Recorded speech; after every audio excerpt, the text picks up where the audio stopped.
Hello everyone, आप सभी लोगों का स्वागत है टीचिंग परीक्षा के आज के इस वीडियो में, जिसके अंदर में फ्रेंड्स जो क्लास का आप लोगों को बहुत बेसब्री से इंतजार था वो फाइनली जो है फ्रेंड्स क्लास आ गई है। और हमने जो इतनी बड़ी बड़ी जो सपनों वाली क्लासेस की थी उसका हमने एक टेस्ट लिया था, 50 क्वेश्चन का टेस्ट लिया था। मैं उसका पूरा वीडियो सॉल्यूशन आप लोगों के साथ में डिस्कस करूंगा। बहुत ही बेहतरीन क्लास होने वाली है। बच्चों ने भी कहा था कल रात में कि सर क्वेश्चन बहुत बढ़िया लेवल के थे, कंफ्यूज करने वाले क्वेश्चन थे जिससे अंडरस्टैंडिंग बढ़ रही थी। तो आप पूरा लेक्चर ध्यान से देखिए फ्रेंड्स, इसमें आपकी मैक्सिमम रिवीजन होने वाली है। पूरा लास्ट तक अच्छे से आप लोगों ने देखना है। साथ ही साथ हमने क्या किया, मैं आप लोगों को एक चीज दिखाता हूं। हमने क्या किया, अब समझ लीजिए, एक मिनट। हमने क्लासेस ली, बड़ी बड़ी क्लासेस ली, और क्लास लेने के बाद में हमने उसके ऊपर में बेस्ड टेस्ट कंडक्ट की। हमने टेस्ट ली और ये देखा कि कितना आपने रिवीजन किया। मैंने बच्चों से कहा था कि आपको पीडीएफ मिल जाएगी, पीडीएफ मिल गई आप लोगों को, क्लासेस मिल गई, और आपसे कहा था कि आप लोग उसको रिवाइज कीजिए। जो मिड में मैं एक्सप्लेनेशन देता हूं उस पर बेस्ड भी क्वेश्चन पूछे जाएंगे और उसको भी आप पढ़ के आइए। बच्चे पढ़ के आए हैं। मैंने चैलेंज दिया था कि आप लोगों ने 50 प्लस में को लाकर दिखाइए, ठीक है। कुछ बच्चों ने वो भी करके दिखाया है फ्रेंड्स। और जो टेस्ट है उसका रिजल्ट आप लोगों का फाइनली आ गया है। 1 मिनट लूंगा आप लोगों का, ठीक है। सबसे पहले तो एक कोट आप लोगों के लिए, every win is celebration not because it's a win, इसलिए नहीं क्योंकि वो जीते हैं, क्योंकि फ्रेंड्स उन्होंने हार्ड वर्क किया था। उसके पीछे का जो हार्ड वर्क है वो सार्थक हो गया है। आपको क्या लगता है कि एक दिन आए वो और टेस्ट दिए और उन्होंने जो है क्लियर कर लिया इतने हजारों बच्चों के अंदर में?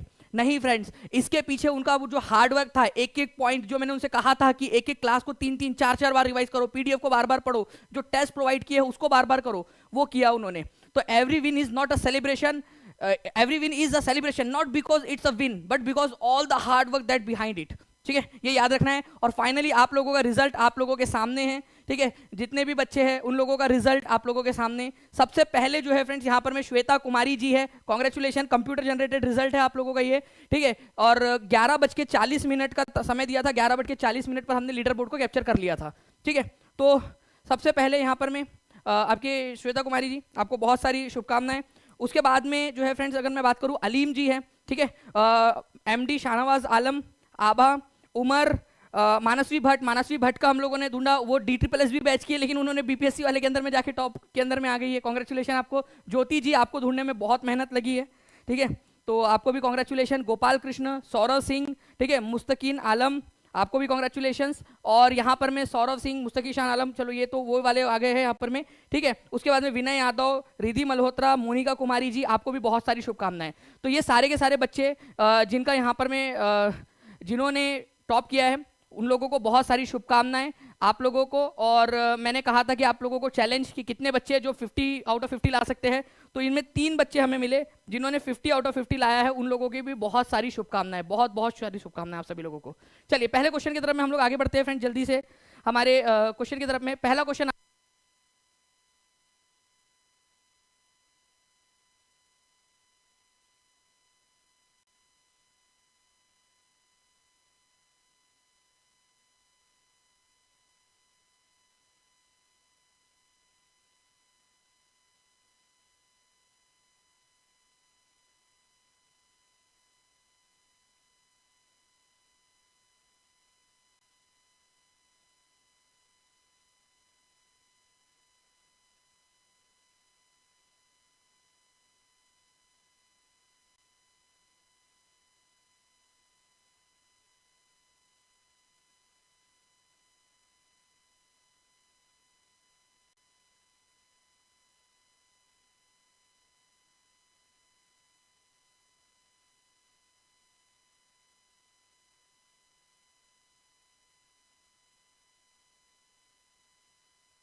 आई होप फ्रेंड्स अब आप लोगों को यहाँ पर में आवाज आ रही होगी, ठीक है। जितने भी लोग हैं यहाँ पर में एक बार कंफर्म कर देंगे अगर आप लोगों को आवाज आ रही है तो। देखिए फ्रेंड्स, यहाँ पर में भारत का गवर्नर जनरल जो है कब बनाया गया था, तो भारत का गवर्नर जनरल जो है ये बनाया गया था फ्रेंड्स आप लोगों का 1833 के एक्ट के जरिए। इसको हम लोगों ने बहुत ही बढ़िया तरीके से देखा हुआ है, पूरा का पूरा हमने देखा था कि किस प्रकार से पहले इंडिपेंडेंस के पहले जो आप लोगों के कानून होते थे, ठीक है, जितने भी कानून होते थे इंडिपेंडेंस के पहले वाले, उनमें और फिर बाद में क्या फर्क आप लोगों को देखने के लिए मिला।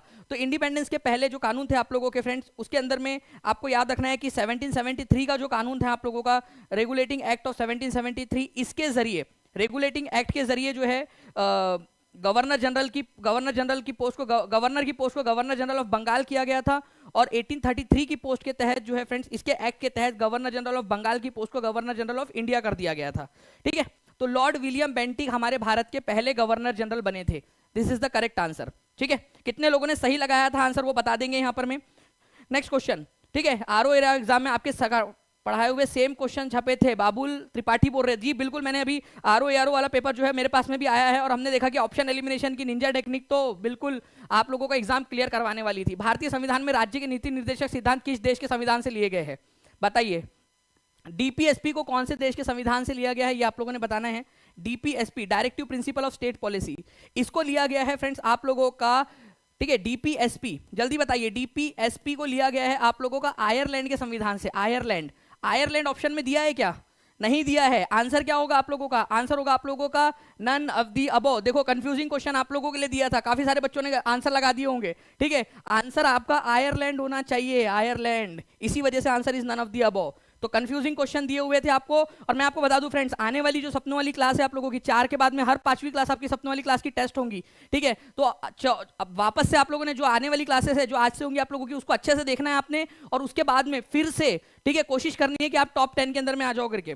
ठीक है, चलिए उसके बाद में फ्रेंड डीपीएसपी, ठीक है, आप लोगों का इसके अंदर में वेलफेयर स्टेट की बात की गई है।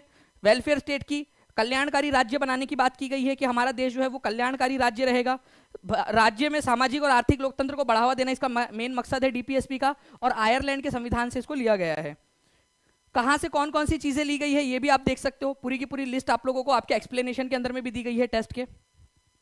ठीक है, रशिया में से, यूएसएसआर में से हमने क्या लिया था, ये भी काफी इंपॉर्टेंट क्वेश्चन है। फंडामेंटल ड्यूटीज हमने वहां से लिया हुआ है। ठीक है, हम लोगों ने जो है फ्रेंड्स प्रीएम्बल के अंदर में जो जस्टिस वाला आइडिया है वो हमने लिया हुआ है। ठीक है, रशिया के संविधान से। तो ये आप लोग थोड़ा सा इसको याद रखेंगे। 5 ईयर प्लान हम लोगों ने रशिया से लिया, यूएसएसआर से। ठीक है, फ्रांस के संविधान से हम लोगों ने रिपब्लिक का आइडिया लिया हुआ है, लिबर्टी, इक्वलिटी, फ्रेटर्निटी।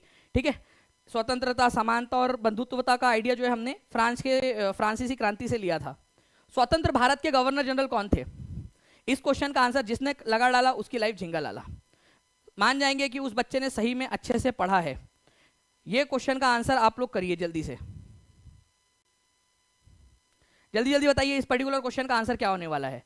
यहां पर मैं आप लोगों से बोला गया है कि भारत के, स्वतंत्र भारत के गवर्नर जनरल कौन थे। अब देखिए फ्रेंड्स, एक चीज, जो भी बच्चा, जिस बच्चे ने पूरी सपने वाली क्लास अच्छे से देखी है वो आराम से इस पर्टिकुलर क्वेश्चन का आंसर कर पाएगा कि गवर्नर जनरल जो थे, ठीक है, आजाद भारत के, सबसे पहले बने आपके लॉर्ड माउंटबेटन। ठीक है, लॉर्ड माउंटबेटन, ठीक है, बैटन जो है ये पहले गवर्नर जनरल बने थे आप लोगों के। ठीक है, और उसके बाद में सेकंड नंबर पे बने सी राजगोपालाचारी। ये 2 ही गवर्नर जनरल थे जो बने थे। तो आप लोगों ने इस पर्टिकुलर पॉइंट को याद रखना था कि 2 गवर्नर जनरल बने हैं और दोनों के दोनों गवर्नर जनरल, ठीक है, आजाद भारत में बने थे। अगर आपसे बोला जाए कि जो है भारतीय गवर्नर जनरल कौन थे, तो उसका आंसर आप लोगों का था फ्रेंड्स सी राजगोपालाचारी। लेकिन आपसे गवर्नर जनरल बोला गया है और आपको बताया हुआ था कि भाई भारत में 2 गवर्नर जनरल बने। ठीक है, 15 अगस्त 1947 से लेकर 21 जून 1948 तक लॉर्ड माउंटबेटन भारत के गवर्नर जनरल थे, और फिर उसके बाद में सी राजगोपालाचारी इंडियन गवर्नर जनरल थे, ये इंडियन नहीं थे। लेकिन आजाद भारत में 2 गवर्नर जनरल बने हैं, ये बहुत इंपॉर्टेंट पॉइंट था आप लोगों का। ठीक है, ये याद रखना था आप सभी लोगों ने। जितने भी लोग यहाँ पर में जुड़े हुए फ्रेंड्स, उन सभी लोगों का एक बार फिर से स्वागत है। और जैसे मैं देख पा रहा हूँ 800 से ज्यादा आप लोगों ने लाइक कर दिए, तो सेशन को जल्दी जल्दी से लाइक एंड शेयर भी करते रहिए। ठीक है, उसके बाद में फ्रेंड्स नेक्स्ट क्वेश्चन है, रानी लक्ष्मीबाई के बारे में यह किसने कहा था, हेयर ले the women who was the only man among the rebels. ठीक है, एकमात्र महिला जो इन रिबल्स के बीच में पुरुष की तरह है, ये किसने कहा था जी, जल्दी जल्दी से बताइए इस पर्टिकुलर क्वेश्चन का आंसर क्या होगा, किसने ये चीज कही थी।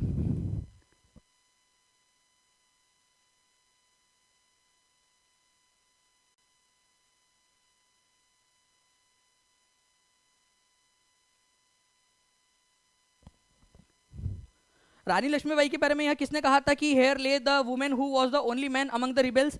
ठीक है, तो ये ह्यू रोज ने कहा था, ये याद रखना है आप लोगों ने फ्रेंड। जनरल ह्यू रोज वही है जिसने जो है रानी लक्ष्मीबाई को हराया था ग्वालियर के अंदर में। तो रानी लक्ष्मीबाई की मृत्यु कहां पर में हुई थी, ये भी क्वेश्चन आ सकता है आप लोगों से। कई सारे लोग रहेंगे जिनको लगेगा कि झांसी में हुई थी, नहीं, ग्वालियर के अंदर में इनकी मृत्यु हुई थी, ये भी याद रखना है आप लोगों ने। जनरल ह्यू रोज उनके खिलाफ लड़ा था। बाद में बोला कि एकमात्र महिला थी, तो एकमात्र पुरुष था, तो मारा क्यों भाई, जब इतनी अच्छी लगती थी तो इतना सही था तो मारा क्यों फिर।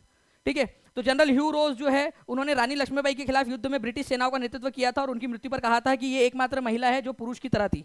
ठीक है, इसके अलावा देखिए फ्रेंड्स, कहां से कौन लड़ा था और किसने उसको सप्रेस किया था। दिल्ली से बहादुर शाह जफर लड़ रहे थे, ठीक है, और बहादुर शाह जफर या बहादुर शाह दो जिनको कहा जाता है, जॉन निकलसन जो था उसने जो है फ्रेंड्स इसको सप्रेस किया था। ओके, वो बात अलग है कि उसकी मृत्यु हो गई थी उसी को सप्रेस करते करते, लेकिन उसी वो वहां पर में था जॉन निकलसन दिल्ली के अंदर में। लखनऊ के अंदर में बेगम हजरत महल, ठीक है, हेनरी लॉरेंस ने यहाँ पर में जो है इसको दबाया था। कानपुर के अंदर में नाना साहेब लड़ रहे थे, कॉलिन जो है कैंपबेल थे, वो उन्होंने हराया था यहाँ पर में। झांसी और ग्वालियर के अंदर में जनरल ह्यू रोज, ठीक है। उसके बाद में बिहार के अंदर में कौन था, तो विलियम टेलर था, ये याद रखना है आप लोगों ने फ्रेंड्स, विलियम टेलर बिहार के अंदर में। कुंवर सिंह और जो बाकी के जो और नेता थे बिहार में, उस विद्रोह को दबाया था विलियम टेलर ने। आपदा प्रबंधन अधिनियम कब बनाया गया था, ये क्वेश्चन आप लोगों से पूछा गया है। आपदा प्रबंधन अधिनियम, डिजास्टर मैनेजमेंट एक्ट, जल्दी से बताइए आप लोग। सपनों वाली क्लास कब होती है? देखिए सपनों वाली क्लास जो है वो रोज रात में होती है आपकी ऐप के ऊपर में। जो भी बच्चे जिन्होंने जो भी किसी भी टीआरई का कोई भी कोर्स है उनको उनके लिए वहां पर में लगाई गई है क्लास, एक इनिशिएटिव है टीचिंग परीक्षा का, ताकि आप लोगों का सपना पूरा करने में मदद कर सके। तो डिजास्टर मैनेजमेंट एक्ट के बारे में भी हमने डिटेल में चर्चा की थी। हमने देखा था कि डिजास्टर मैनेजमेंट एक्ट 2004 के अंदर में जो सुनामी आई थी उसकी वजह से बनाया गया। ये बनाया गया था 2005 में, बनाया गया था, ठीक है, बनाया गया 2005 में। और लागू कब किया गया? ये लागू किया गया आप लोगों का 2006 के अंदर में, ठीक है, 2006 में। तो यहाँ क्या पूछा है, बनाया कब गया था आप लोगों का, यहाँ पर में बनाया कब गया था, यहाँ पर में पूछा जा रहा है आप लोगों से, ठीक है। तो बनाया गया था आप लोगों का 2005 के अंदर में। तो आंसर आप लोगों को जो है फ्रेंड्स नन ऑफ दिया हो जाएगा, क्योंकि दिया नहीं गया यहाँ पर में, ठीक है। बनाया कब गया था, तो बनाया गया था 2005 के अंदर में, ठीक है। संध्या कुमारी जी आप देखिए कॉल नहीं लग रहा है, तो एक व्हाट्सएप जो नंबर चल रहा है ना उसके ऊपर में कॉल अगर, क्योंकि बहुत सारे बच्चों का प्यार मिल रहा है, बहुत सारे बच्चे जुड़ना चाहते हैं टीचिंग परीक्षा के साथ में, आप व्हाट्सएप करके रख दीजिए, ठीक है, टीम आपसे जरूर कॉन्टेक्ट कर लेगी। नेक्स्ट क्वेश्चन की तरफ में आगे बढ़ते हैं friends. E is the correct answer. यहाँ पर में 2005 के अंदर में इसको बनाया गया था, ये याद रखना है आप लोगों ने, बनाया गया था 2005 के अंदर में, ठीक है। नाउ फ्रेंड्स मैं आप लोगों को बता दूं कि एक बार लिस्ट लगा दी जाए प्लीज, वापस से जो लीडर बोर्ड है उसको वापस से लगा दिया जाए जस्ट 1 मिनट के लिए। और मैं आपको बताना चाहूंगा फ्रेंड्स, देखिए आप लोग यहाँ पर में विशाल कुमार जो है यहाँ पर में है, जो मतलब बेसिकली जो टॉप किए हुए हैं उन लोगों का यहाँ पर में जो उन्होंने नंबर दिया था उनको ट्रांसफर हो चुकी है अमाउंट, ठीक है। अलीम खान जी को हो चुका है ट्रांसफर, ठीक है। पहला हम लोगों ने यहाँ पर में रखा हुआ था कि जो टॉप करेगा, ठीक है, जो टॉप करेगा, ठीक है, एक जस्ट अ सेकेंड, यहाँ पर मैं आप लोगों का मैं लगा देता हूँ।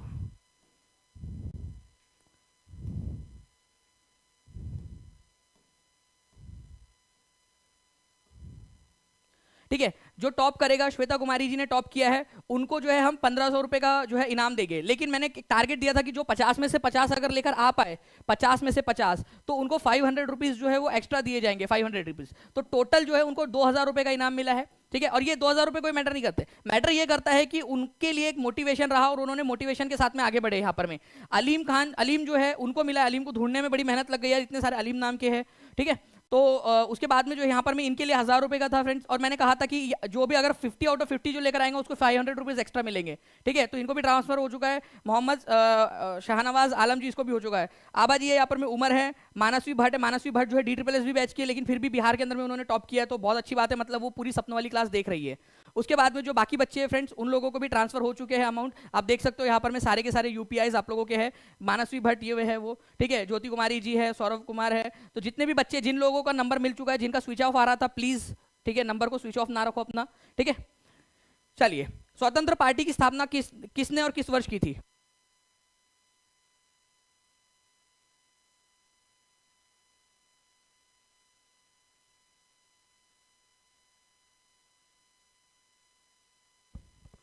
स्वतंत्र पार्टी की स्थापना ब्लैंक ने किस वर्ष में की थी? तो स्वतंत्र पार्टी की जो स्थापना है यहाँ पर में वो की थी फ्रेंड्स सी राजगोपालाचारी ने, ठीक है, सी राजगोपालाचारी ने। और ये इन्होंने पार्टी की स्थापना की थी 1959 के अंदर में, ये भी आप लोगों को याद रखना था। स्वतंत्र पार्टी बहुत ही इंपॉर्टेंट वाला क्वेश्चन है, आगे में एग्जाम के अंदर में आप लोगों से पूछा जा सकता है। तो answer is option number C, आप लोगों का सी आंसर होना चाहिए फ्रेंड्स। यहाँ पर ऑप्शन नंबर डी आंसर होना चाहिए यहाँ पर में, ठीक है। आप लोगों का थोड़ा सा यहाँ पर में आप करेक्शन कर लीजिए, ठीक है, D is the correct answer. यहाँ सी दिख रहा है आप लोगों को, D is the correct answer, ठीक है। चलिए नेक्स्ट क्वेश्चन की तरफ मैं आगे बढ़ने से पहले मैं आपको बता दूं सी राजगोपालाचारी ने इसकी स्थापना की थी, ठीक है, 1959 के अंदर में। ओके, चलो नेक्स्ट क्वेश्चन, भारतीय संविधान में निम्नलिखित में से कौन सी विशेषता यूएसएसआर से ली गई है? यूएसएसआर से कौन सी विशेषता ली गई है? मिष्टी ठाकुर जी, वो आपका जो है ना मैसेज आ गया था, वो उसको टीम ने उसको ले लिया है, टीम उसके ऊपर में काम कर रही है, ठीक है। मैं एक बार फिर से जो है यहाँ पर मैं फॉरवर्ड कर रहा हूँ, ठीक है, आपका क्वेरी को डोंट वरी, वो उसके ऊपर में वर्कआउट हो रहा है, आपने जो मिस पेमेंट कर दिया था उसके ऊपर में।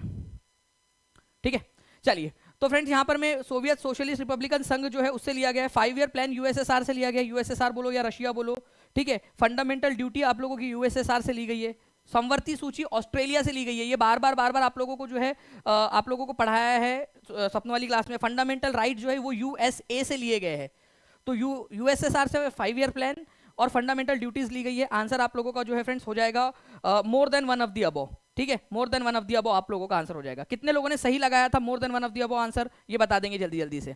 और जितने भी बच्चे यहाँ पर में जुड़े हुए फ्रेंड्स, एक बार सेशन को लाइक जरूर कर देंगे अगर आपको लग रहा है कि कंटिन्यूअसली आप लोगों के लिए एफर्ट्स लिए जा रहे हैं टीचिंग परीक्षा के द्वारा, आप लोगों के लिए क्लासेस करवाई जा रही हो। अगर आप चाहते हो कि ऐसे ही और बहुत सारी क्लासेस हो तो आप लोगों का रिस्पॉन्स यहाँ पर में दिखना चाहिए। नेक्स्ट क्वेश्चन की तरफ मैं आगे बढ़ने से पहले मैं आपको दिखाना चाहूंगा कि फंडामेंटल ड्यूटीज, ठीक है, 5 ईयर प्लान और जो जस्टिस का जो आइडिया है, न्याय का जो आदर्श सिद्धांत है वो लिए गए यहाँ से।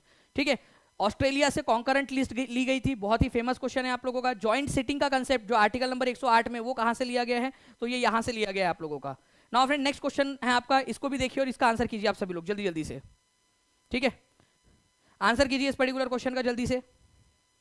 मिथिला भित्ति चित्र, पिथोरा भित्ति चित्र, मिथिला वर्ली भित्ति चित्र। तो मिथिला भित्ति चित्र जो है फ्रेंड्स ये बिहार से, ये आप लोगों को पता है मिथिला। ठीक है, पिथोरा कहां से है ये बताइए, मिथिला और वारली। वारली कहां से, वर्ली महाराष्ट्र से। ये मिथिला और वर्ली ये आप लोगों का सही है। तो आप लोगों का 1 और 4 तो होना ही चाहिए ऑप्शन के अंदर में। जहां 1 और 4 नहीं है उसको काट दो, यहाँ 1 नहीं है इसको काट दो। ठीक है, नाउ फ्रेंड्स आगे में अगर हम लोग बढ़े कि आप लोगों की और कौन कौन सी जो पेंटिंग्स है कहां से है, ठीक है, कौन सी वाली पेंटिंग्स कहां से है ये आप लोगों को बताना था। आप लोग बताइए, मिथिला केरल से है या तमिलनाडु से। तो ये बिल्कुल केरल से ही है फ्रेंड्स। मिथिला पेंटिंग जो है आप लोगों की ये केरल से, ये भी आप लोगों का बिल्कुल सही है। तो आप लोगों का पहला सही है, ठीक है, तीसरा सही है और चौथा वाला सही है। तो 1, 3 and 4 C is the correct answer. आप एक्सप्लेनेशन में यहाँ देख सकते हो, पिथोरा पेंटिंग जो है गुजरात और राजस्थान की है, ना कि पंजाब की। ठीक है, तो पिथोरा पेंटिंग, इसको भी आप लोग प्लीज थोड़ा सा याद रखेंगे आप लोग। ठीक है, पिथोरा गुजरात और राजस्थान की है। आगे में कभी भी एग्जाम में क्वेश्चन पूछा जा सकता है आप लोगों का। नेक्स्ट क्वेश्चन की तरफ में आगे बढ़ते हैं। मौर्य वंश का अंतिम शासक कौन था।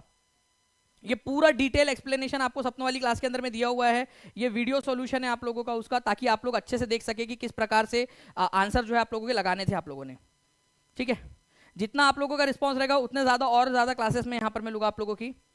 देखिए, मौर्य वंश का अंतिम शासक कौन था, तो मौर्य वंश का अंतिम शासक अशोक, बिंदुसार, बृहद्रथ, पुष्यमित्र कौन था, तो आपका ये था बृहद्रथ। ये भी याद रखना है आप लोगों ने, C is the correct answer. Brihadratha was the last Mauryan dynasty emperor. ठीक है, अंतिम शासक था, अंतिम रूलर। मौर्य वंश की स्थापना चंद्रगुप्त मौर्य ने की थी। ठीक है, उसके बाद में बिंदुसार आया, बिंदुसार के बाद में अशोका आया, उसके बाद में और चलते रहे, और लास्ट में सबसे लास्ट में था बृहद्रथ, जिसकी हत्या पुष्यमित्र ने कर दी थी। ठीक है, तो पुष्यमित्र शुंग ने आखिरी मौर्य शासक बृहद्रथ की हत्या कर दी थी और शुंग वंश की स्थापना की। ठीक है, तो ये आप लोग थोड़ा सा देख सकते हो, इसका यहाँ पर में कुछ टाइमलाइंस आप लोगों की दी गई है।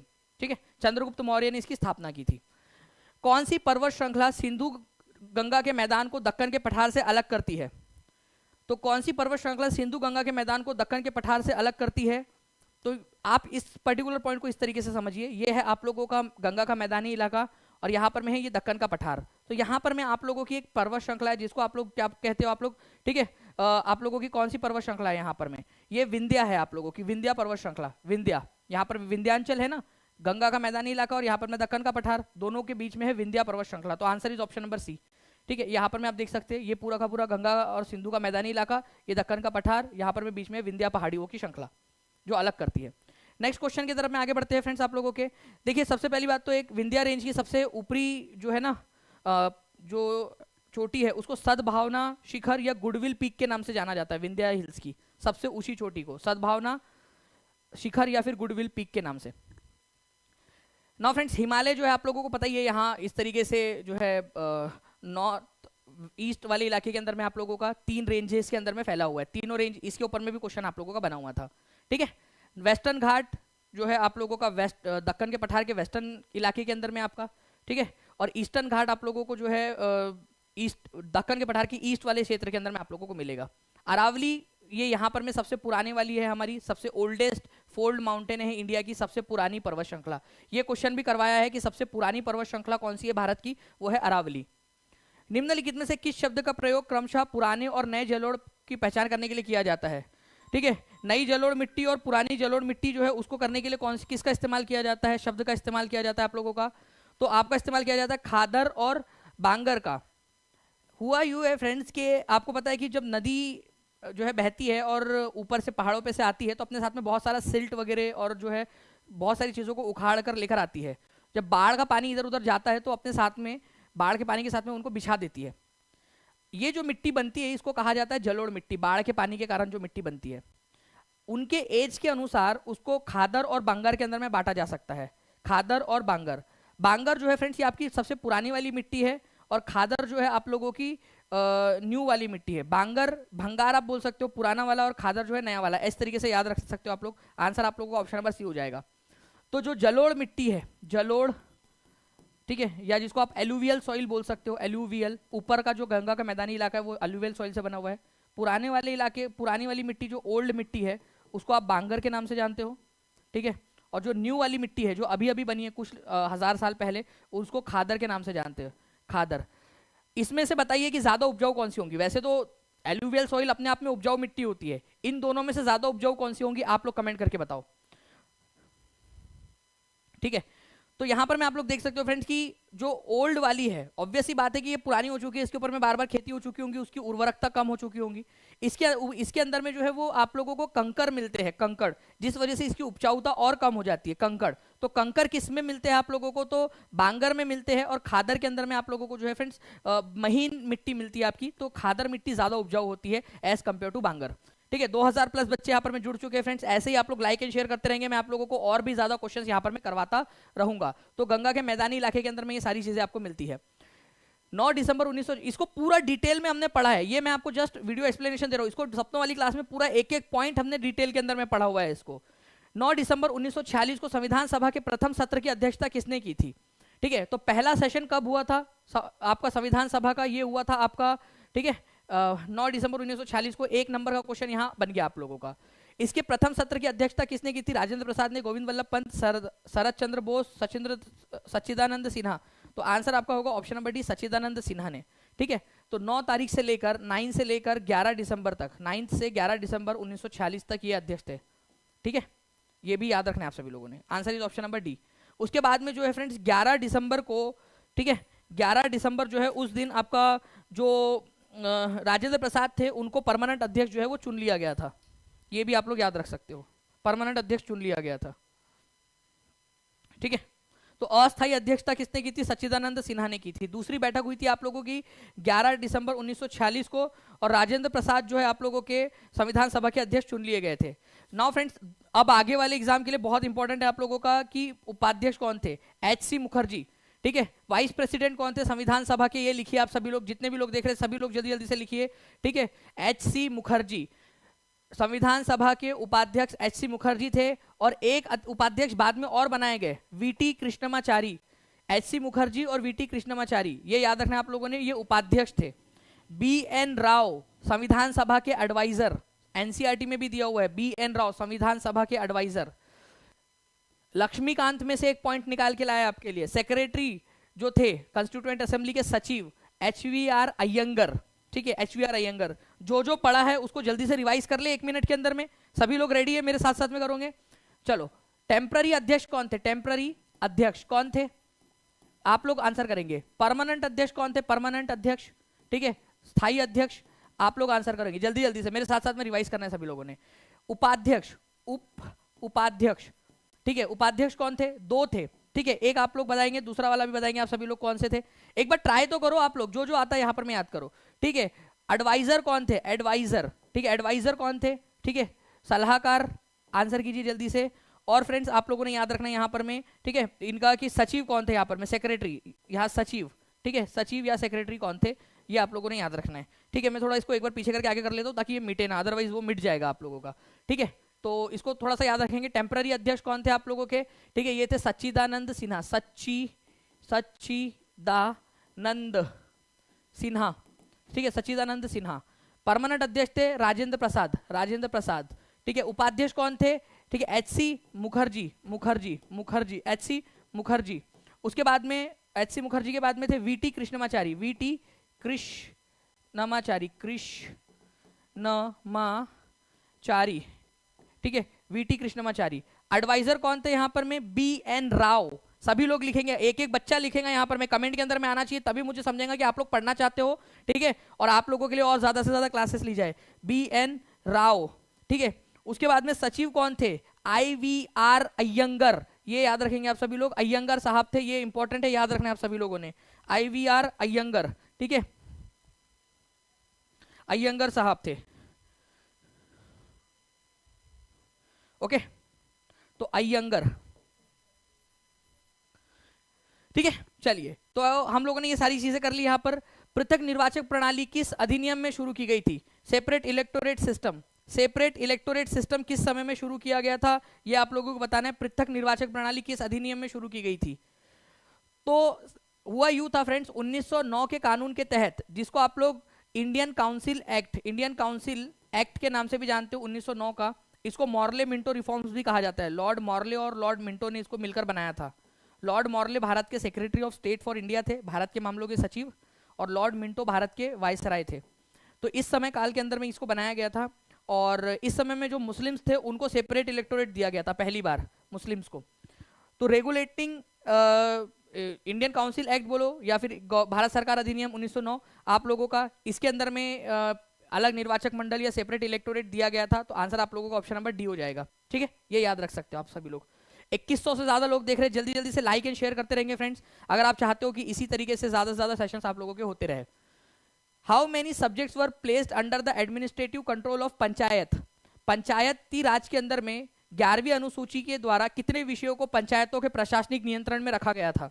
ठीक है, तो 73rd constitution amendment act, 73rd constitutional amendment act के तहत आप लोग ये याद रखोगे, ठीक है, आप लोगों का 73rd कॉन्स्टिट्यूशनल अमेंडमेंट एक्ट के तहत 11वें नंबर की अनुसूची जो है, आपकी 11वें नंबर की अनुसूची को जोड़ा गया, ठीक है, अनुसूची को जोड़ा गया यहाँ पर में, और इसके तहत आपके जो है यहाँ पर में 29 विषय रखे गए थे।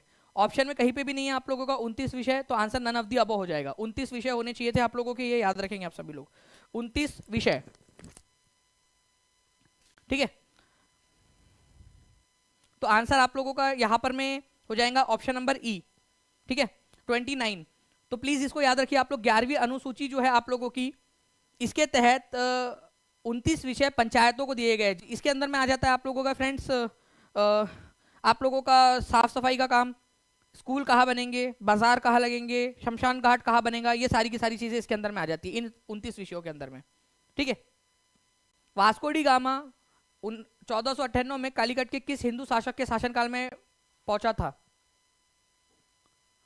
जय Singh, king Zamorin, Ratan Singh, more than one of the above, none of the above, ठीक है। तो आंसर जो है फ्रेंड्स हो जाएगा जमोरिन। देखिए यहाँ पर में जो वास्को डी गामा था, वास्को डी गामा भारत के अंदर में यहाँ पर में पहुंचता है आप लोगों का कलीकट के तट के ऊपर में 1498 के अंदर में, मई 1498 में। वहां पर में जो कलीकट का शासक था किंग जमोरिन, उसने उसका स्वागत किया था, ठीक है। ये कहाँ का था आपका वास्को डी गामा, कहाँ का था? पुर्तगाल का था, ये भी याद रखना है। देखो पुर्तगाल में लिस्बन से निकला था ये, और इस तरीके से केप ऑफ गुड होप, जो कि अफ्रीका का सबसे दक्षिणतम बिंदु है, केप ऑफ गुड होप, वहां से होते हुए यहाँ पर मैं कलीकट के अंदर में आया, और कलीकट के अंदर में जो है फ्रेंड्स उसने जब वो वहां पहुंचा तो वहां का जो शासक था किंग जमोरिन, उसने उसका स्वागत किया था। तो जमोरिन ने इसका स्वागत किया। कलीकट जो है इसको कोझीकोडे के नाम से भी जाना जाता है, ये केरल के तट के ऊपर में स्थित है, इसको याद रखेंगे आप सब लोग, ठीक है। अच्छा, इसकी मदद किसने की थी? बिहार जो स्टेट बुक है उसके अंदर में दिया गया है, यहां से यहां तक पहुंचने में उसकी मदद किसने की थी, ठीक है। तो जो एक माजिद करके एक व्यक्ति थे, ठीक है, ये याद रखना आप लोगों ने, जिन्होंने इनकी मदद की थी यहां तक पहुंचने में। तो ये भी क्वेश्चन आप लोगों से पूछा जा सकता है कि आप लोगों का जो है भारत तक पहुंचने में वास्को डी गामा की मदद किसने की, ओके। तो इस पर्टिकुलर पॉइंट को भी याद रखोगे आप लोग, इंपॉर्टेंट है, एग्जाम के अंदर में पूछा जा सकता है, ठीक है। नाउ नेक्स्ट क्वेश्चन की तरफ में हम लोग आगे बढ़ते हैं फ्रेंड्स। हमारे यहाँ पर में निम्नलिखित में से कौन मोहम्मद गोरी का गुलाम था? वह अपने स्वामी की मृत्यु के बाद शासक बना और गुलाम वंश की स्थापना की। मोहम्मद गोरी का गुलाम कौन था जो कि मोहम्मद गोरी की मृत्यु के बाद में गुलाम वंश का शासक बनता है, ठीक है। तो आंसर जो है फ्रेंड्स आप लोगों का हो जाएगा, गुलाम वंश का पहला शासक कुतुबुद्दीन ऐबक था। मोहम्मद घोरी का गुलाम था वो, ये भी क्वेश्चन बनता है कि किसका गुलाम था? मोहम्मद घोरी का गुलाम था, ठीक है। 1206 में जब मोहम्मद घोरी की मृत्यु होती है तो उसने अपने आप को इंडिपेंडेंट घोषित कर दिया, और दिल्ली जो है, जो इलाका का गवर्नर हुआ करता था वो उस इलाके का सुल्तान अपने आप को घोषित कर दिया, कुतुबुद्दीन ऐबक ने। तो गुलाम वंश की स्थापना कुतुबुद्दीन ऐबक ने की थी। ए इज द करेक्ट आंसर। ये आप देख सकते हो। इसने कुतुब मीनार बनवाया था, ये याद रखना है आप लोगों ने। इसके अलावा इसको लाख बख्श की उपाधि दी गई थी क्योंकि अपने लेखकों को लाखों लाखों अशरफिया दान में दिया करता था ये। और 1210 में पोलो खेलते हुए इसकी मृत्यु हो गई थी। इसने 2.5 दिन का झोपड़ा बनवाया था अजमेर में, ये एक मस्जिद है, 2.5 दिन का झोपड़ा। और कुव्वतुल इस्लाम मस्जिद जो कि दिल्ली की पहली मस्जिद है, उसका निर्माण भी उसी ने करवाया था। ठीक है, तो इस तरीके से गुलाम वंश के जो शासक है, जिनको मामलुक वंश के शासक भी कहा जाता है, ठीक है, उसका ये पहला शासक था। ठीक है, पहला शासक कुतुबुद्दीन ऐबक। भारत की अंतरिम सरकार के संदर्भ में निम्नलिखित में से कौन गृह मंत्रालय, सूचना और प्रसारण मंत्रालय का कार्यभार संभाल रहे थे? सारे के सारे मंत्रालय आप लोगों को याद करवाए हैं बार बार रिवाइज करवा के।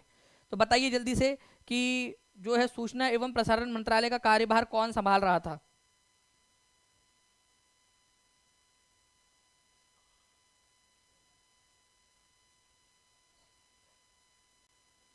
सूचना एवं प्रसारण मंत्रालय और गृह मंत्रालय। गृह मंत्रालय से आप लोगों को पता हो जाना चाहिए फ्रेंड्स कि हमारे गृह मंत्री और भारत के पहले, ठीक है, जो उप प्रधानमंत्री थे वो थे सरदार वल्लभ भाई पटेल। तो आंसर आप लोगों का सरदार वल्लभ भाई पटेल होना चाहिए। तो सरदार वल्लभ भाई पटेल दिया ही नहीं है, तो answer is none of the above हो जाएगा।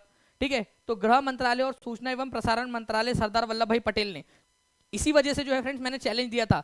आप लोगों को पता है कि जिन बच्चों ने भी टॉप किया है उन लोगों को जो इनाम है, ठीक है, जो भी एक इनाम है आप लोगों को मिला है, जिन लोगों को, उनको एक्स्ट्रा क्यों मिला पता है? क्योंकि 50 में से 50 लाना एक बहुत बड़ी बात थी। एक ही अटेम्प्ट दिया गया था पेट के अंदर में, ताकि कोई चीटिंग ना कर पाए। एक ही अटेम्प्ट दिया गया था ताकि सब लोग अपना पहले ही अटेम्प्ट में करें। और फ्रेंड्स इसी वजह से जो बच्चे हैं जिन लोगों ने 50 में से 50, 3 ही बच्चे ऐसे मिले जिन्होंने 50 में से 50 लाया, क्योंकि क्वेश्चन का लेवल हाई रखा था। गृह मंत्रालय, सूचना प्रसारण मंत्रालय का कार्यभार किसने संभाला? आप देख सकते हो इसमें दिया नहीं था हम लोगों ने आंसर। यहाँ पर में उनको पता होता तभी वो जो है सटीक आंसर लगा पाते कि भाई नहीं दिया है ऑप्शन के अंदर में। और यही चीज जो है फ्रेंड्स, जो बच्चे जो भी सपनों वाली क्लास कर रहे हैं ना, उन लोगों को देखना बहुत ज्यादा मदद करने वाली है। एग्जाम के अंदर में वो इतना बढ़िया तरीके से जो है क्वेश्चन के आंसर लगा के आने वाले हैं, क्योंकि एक एक पॉइंट जो क्वेश्चन पूछे जाते हैं उनके ऊपर में आधारित आप लोगों को करवाया जा रहा है। ठीक है, तो ये आप लोग जितने भी बच्चे हैं, जो बच्चे पेट में है, प्लीज सपनों वाली क्लास को जरूर ज्वाइन किया कीजिए रात में। गृह मंत्रालय, सूचना एवं प्रसारण मंत्रालय सरदार वल्लभ भाई पटेल की तरफ में था।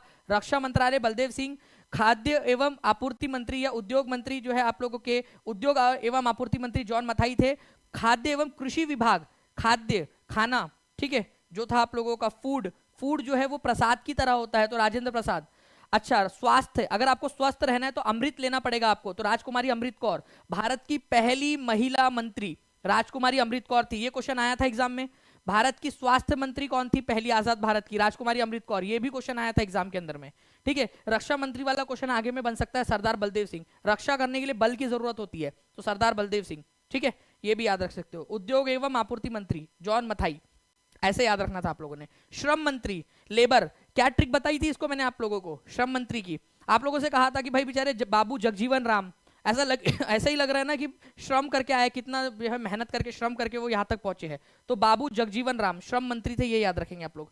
ठीक है, नाउ भारत के राष्ट्रपति अनुच्छेद 352 के तहत पूरे देश में या तो इसके किसी भी हिस्से में राष्ट्रीय आपातकाल की घोषणा नहीं कर सकते। इस आधार पर, किस आधार पर वो नहीं कर सकते?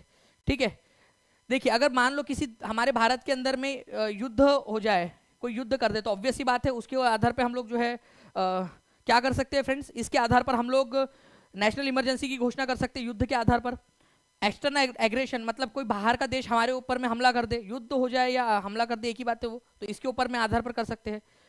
आर्म्ड रिबेलियन हो जाए, कोई शस्त्र लेकर लोग जो है वो बिल्कुल रास्तों पर निकल जाए हथियार लेकर, तो भी वो कर सकते हैं। इंटरनल डिस्टर्बेंसेस के मामलों के ऊपर में, ठीक है, इंटरनल डिस्टर्बेंस उसके आधार पर नहीं किया जा सकता घोषणा। हमारे यहाँ पर में जब पिछले बार इमरजेंसी लगी थी, ठीक है, इंदिरा गांधी ने जो लगाई थी 1975 के अंदर में, वो उन्होंने लगाई थी आंतरिक अशांति के आधार पर। फिर बाद में जब दूसरी सरकार बनी तो उन्होंने क्या किया, आंतरिक अशांति को हटाकर सशस्त्र विद्रोह शब्द डाल दिया। मतलब आंतरिक अशांति की सिर्फ केवल टेंशन है भारत के अंदर में, लोगों का गुस्सा है, तो इस आधार पर इमरजेंसी नहीं लगाई जा सकती। पहले लगाई जा सकती थी, अब उसको हटा दिया गया है। तो इंटरनल डिस्टर्बेंसेस के आधार पर नहीं लगाई जा सकती, इन तीनों के आधार पर जो है इमरजेंसी पूरे देश में लगाई जा सकती है। ये एक हाई लेवल क्वेश्चन है फ्रेंड्स, ठीक है, इसको समझना पड़ेगा आप लोगों को। इंटरनल डिस्टर्बेंसेस का मतलब होता है केवल और केवल जो है भारत के अंदर में जो है आप लोगों का जो भारत है हमारा, उसके अंदर में असहिष्णुता बढ़ गई है या भारत के सरकार के प्रति हमारा गुस्सा है, बस इस आधार पे इमरजेंसी लगा देना ये नहीं होगा। हाँ, अगर लोगों ने हथियार उठा लिए तो इमरजेंसी लगाई जा सकती है। तो आंसर इसका ऑप्शन नंबर डी हो जाएगा फ्रेंड्स। तो भाग नंबर 18 में, भारत के संविधान के भाग नंबर 18 में आपातकाल से रिलेटेड चीजें जो है आप लोगों की दी गई है, आपातकालीन प्रावधानों से संबंधित है आप लोगों का भाग नंबर 18, ठीक है। इसमें जो है फ्रेंड्स आप लोगों को बता दूं 3 प्रकार की इमरजेंसी हो सकती है। आर्टिकल नंबर 352 के तहत नेशनल इमरजेंसी, आर्टिकल नंबर 356 के तहत स्टेट इमरजेंसी या राष्ट्रपति शासन जिसको बोलते हैं। और ये क्वेश्चन आपका जो है टीआरई 2.0 में आया था कि आर्टिकल नंबर 360 किससे रिलेटेड है, तो आर्टिकल नंबर 360 रिलेटेड है फाइनेंशियल इमरजेंसी, वित्तीय आपातकाल से रिलेटेड। अगर भारत में जो है फाइनेंशियल इंस्टेबिलिटी आ जाए, वित्तीय अस्थिरता, भारत के सरकार के पास पैसे ना बचे, तो फाइनेंशियल इमरजेंसी लगाई जा सकती है। अब तक नहीं लगाने की नौबत आई है। निम्न में से कौन ब्रिटिश भारत के दौरान बिहार के पहले राज्यपाल थे? बिहार के पहले राज्यपाल, देखो यहां पर मैं बोला गया बिहार के पहले राज्यपाल थे, बिहार के। तो आपका आंसर क्या होगा जल्दी से बताइए यहां पर में।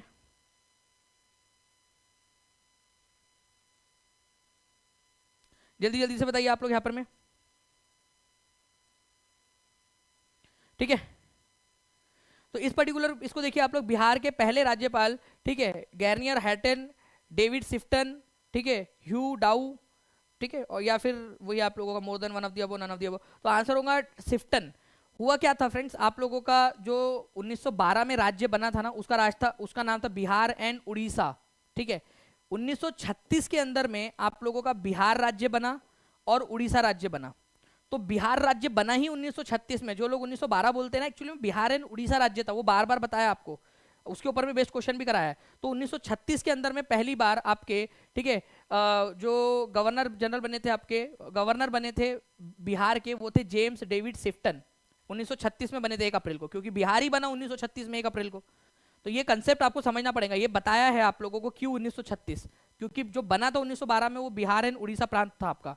किस राज्य की सीमा म्यांमार से नहीं लगती है, ठीक है, म्यांमार से नहीं लगती किस राज्य की सीमा? तो म्यांमार से जो है फ्रेंड्स आप लोगों के 4 राज्यों की सीमा लगती है, ठीक है, 4 राज्यों की। एक तो लगती है आप लोगों की अरुणाचल प्रदेश की, फिर लगती है नागालैंड की, नागालैंड, फिर यहाँ पर मैं आप लोगों का जो है फ्रेंड्स मणिपुर आ जाता है, मणिपुर, और फिर लगती है आप लोगों की मिजोरम की, मिजोरम, ठीक है। तो अरुणाचल प्रदेश, नागालैंड, मणिपुर और मिजोरम।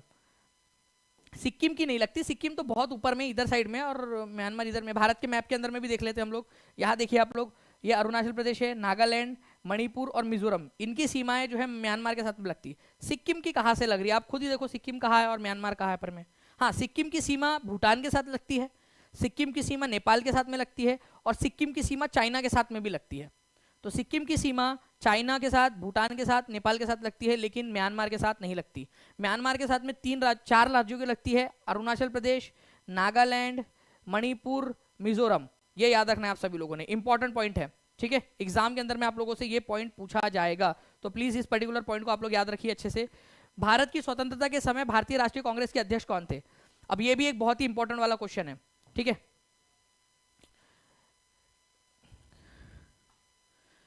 रिवीजन बैच अलग से, बिल्कुल रिवीजन बैच जो है आप देखिए, अगर रिवीजन बैच जो है आप लोगों की जो स्टार्ट होने वाली है 27 फरवरी से रिवीजन बैच, ठीक है, तो आप उसको ले सकते हो। और जो बच्चे पेड वाले हैं उनको खरीदना नहीं है, जो पेड वाले बच्चे वो लोग प्लीज रिवीजन बैच को परचेस ना करें, वो आप लोगों के लिए फ्री है, ठीक है। कुछ बच्चों ने उसको परचेस कर लिया खुशी खुशी में, बट आप लोगों के लिए वो फ्री है, ठीक है। जिन लोगों ने ले लिया था उनका वो एडजस्टमेंट्स हो जाएंगे, उसका टेंशन नहीं। लेकिन प्लीज जो भी पेड वाले हैं, जो जिन बच्चों ने ले चुका है, उन लोगों के लिए फ्री है अवेलेबल वो रिवीजन क्लास, जो आप लोगों की 28 तारीख से होंगी, 27 तारीख से जो होंगी, 27 फरवरी से, ठीक है। तो जो भी पेड वाले बच्चे या फिर जो बच्चे जुड़ना चाहते हैं, अभी भी आप लोगों के पास में जो बच्चे जुड़ना चाहते हैं, आप लोग डायरेक्टली कोर्स में जुड़ सकते हैं, ताकि आपको जो रिवीजन वाली बैच है वो फ्री ऑफ कॉस्ट मिल जाए, ठीक है। क्योंकि जो बच्चे अभी जुड़ेंगे उन लोगों को रिवीजन बैच तो फ्री में मिलेगी। तो आप लोगों का आंसर, भारत के स्वतंत्रता के समय में भारतीय राष्ट्रीय कांग्रेस के अध्यक्ष कौन थे 1947 के अंदर में? तो आचार्य कृपलानी, ठीक है, कृपलानी। तो ये भी याद रखेंगे आप लोग, आचार्य कृपलानी जो है फ्रेंड्स भारत की आजादी के समय में 1946 से वो अध्यक्ष बने थे, 1946 के अंदर में मेरठ सेशन में। और उसके बाद में 1947 में कोई सेशन हुआ ही नहीं, आपका कोई सेशन हुआ ही नहीं, तो वही अध्यक्ष थे आचार्य कृपलानी। ठीक है, आचार्य कृपलानी। तो इसको प्लीज थोड़ा सा याद रखना आप सभी लोग। आंसर आप लोगों का जो यहाँ पर में जे बी कृपलानी है, आचार्य कृपलानी हो जाएगा। भारतीय राष्ट्रीय कांग्रेस के अध्यक्ष थे 1947 में, और 1946 के अंदर में कांग्रेस के अध्यक्ष बने थे ये। ठीक है, कृपलानी के बाद में पत्ताभी सीतारमैया जो है ये 1948 में आजाद भारत के पहले अध्यक्ष बने। ठीक है, first president of Indian national Congress after independence. ठीक है, पट्टाभी सीतारमैया, ये भी एक इंपॉर्टेंट पॉइंट है जो बन सकता है आप लोगों का। उपनिषदों का अनुवाद दाराशिकों ने फारसी में किस शीर्षक से किया था? उपनिषद जो थे आप लोगों के, उनका अनुवाद किया गया फारसी भाषा में। ठीक है, फारसी भाषा क्यों? क्योंकि उस समय में मुगलों के समय में और दिल्ली सल्तनत के समय में प्रशासन की भाषा फारसी थी, तो फारसी भाषा का अनुवाद उन्होंने किया था सिर ए अकबर नाम से, ये भी आपको बताया। उपनिषद का फारसी भाषा में अनुवाद किसने करवाया था? ये क्वेश्चन बने तो आंसर आऊंगा दाराशी को, ये भी एक क्वेश्चन बन सकता है, और एक नंबर का क्वेश्चन यहाँ भी बन सकता है, सिर ए अकबर नाम से, सिर ए अकबर। ठीक है, तो प्लीज इसको याद रखना आप लोग, सिर ए अकबर, सिर ए अकबर। ठीक है, दाराशिकों ने करवाया था। दाराशिकों शाहजहां का सबसे बड़ा बेटा था। 1877 में किस वायसराय ने महारानी विक्टोरिया को भारत की महारानी के रूप में स्वीकार करने के लिए एक दरबार का आयोजन किया था? ठीक है, इसको दिल्ली दरबार के नाम से जाना जाता है, दिल्ली दरबार के नाम से आप लोग जानते हो उसको। तो दिल्ली दरबार जो है वो किसने भराया था? दिल्ली दरबार जो है फ्रेंड्स लॉर्ड लिटन ने भराया था, ये याद रखना है, लॉर्ड लिटन। आपको इसकी भर भर के हमने बुराई की थी, याद आ रहा है आप लोगों को? मैंने आपसे कहा था कि आप लोग अपने आप को जो है एक सौतेली सासू माँ समझो अपने आप को, और लॉर्ड लिटन की जितनी बुराई करोगे उतनी कम है। ठीक है, इसने क्या किया था? सबसे पहले तो दिल्ली दरबार भराया, वो भी किस समय में? जिस समय में अकाल पड़ा था भारत के अंदर में, लोग घर भूखे मर रहे थे, और यहाँ पर वो दिल्ली के अंदर में जो है वो शाही आयोजन कर रहा था ताकि रानी विक्टोरिया को कैसरे हिंद या भारत की रानी घोषित किया जा सके। उसके बाद में 1878 में आर्म्स एक्ट इसने ला दिया, भारतीय लोगों पर हथियार रखने पर पाबंदी। तीसरा इसने क्या किया? वर्नाकुलर प्रेस एक्ट, भारतीय भाषाओं में छपने वाले अखबारों पर पाबंदी लगा दी कि अंग्रेजों के खिलाफ कुछ नहीं लिख सकते। ठीक है, अपने क्रिटिक्स को चुप कराने के लिए उन्होंने पाबंदी लगा दी। उसके बाद में उसने क्या किया? जो सिविल सर्विसेज की मैक्सिमम एज थी, आप लोग आज मैक्सिमम एज बढ़ा दो, मैक्सिमम एज बढ़ा दो, ठीक है, 37 ईयर्स के बाद में भी बोलते हो या 40 साल के बाद में भी बोलते हो, वहां पर में मैक्सिमम एज थी 21 साल, उसको घटाकर उसने 19 साल कर दिया। ठीक है, लॉर्ड लिटन ने 19 साल। तो आंसर जो है फ्रेंड्स आप लोगों का इस पर्टिकुलर क्वेश्चन को जाएगा ऑप्शन नंबर सी।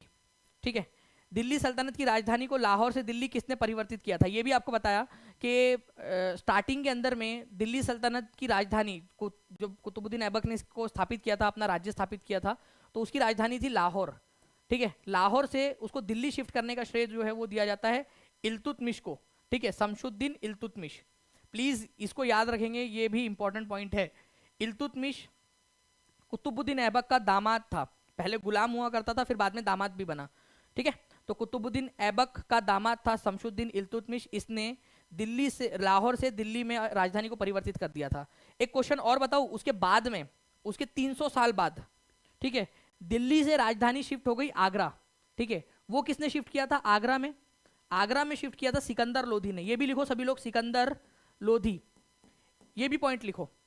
लाहौर में राजधानी बनाई थी कुतुबुद्दीन ऐबक ने, लाहौर से दिल्ली शिफ्ट किया शमशुद्दीन इल्तुतमिश ने, और बाद में दिल्ली से आगरा शिफ्ट कर दी थी सिकंदर लोधी ने। तो कौन सा शासक था जिसने दिल्ली से आगरा राजधानी शिफ्ट कर दी थी दिल्ली सल्तनत का? वो राजा था सिकंदर लोधी, लोधी वंश का राजा, आगरा का संस्थापक भी इसको कहा जाता है। ठीक है, चलो इल्तुतमिश के बारे में अगर हम बात करें फ्रेंड्स, तो कुतुबुद्दीन ऐबक का गुलाम था, बाद में दामाद भी बना। ठीक है, इसको रियल फाउंडर के नाम से जाना जाता है, मतलब ऐसा कहा जाता है कि वास्तविक संस्थापक ये था। लेकिन अगर रियल फाउंडर के नाम से किसको जाना जाता है ऐसा बोला जाए तो इल्तुतमिश लगाना, अदरवाइज फाउंडर पूछे केवल तो आपको लगाना है कुतुबुद्दीन ऐबक। ठीक है, इसने दिल्ली को अपनी राजधानी बनाया था, इसने इक्ता सिस्टम लागू किया। इक्ता सिस्टम मतलब होता है कि जो अपने सैनिक लोग हैं उनको कैश में पैसे ना देकर जमीन का टुकड़ा दे देना और बोलना कि भाई इसमें से जो भी टैक्स आएगा वो टैक्स तुम अपनी सैलरी के रूप में रख लो। ठीक है, इसने चालीसा नाम से एक सिस्टम बनाया था। इस चालीसा नाम के सिस्टम को एक बार एक्सप्लेन कर देता हूँ क्योंकि ये क्वेश्चन पूछे जाने की संभावना है आप लोगों की।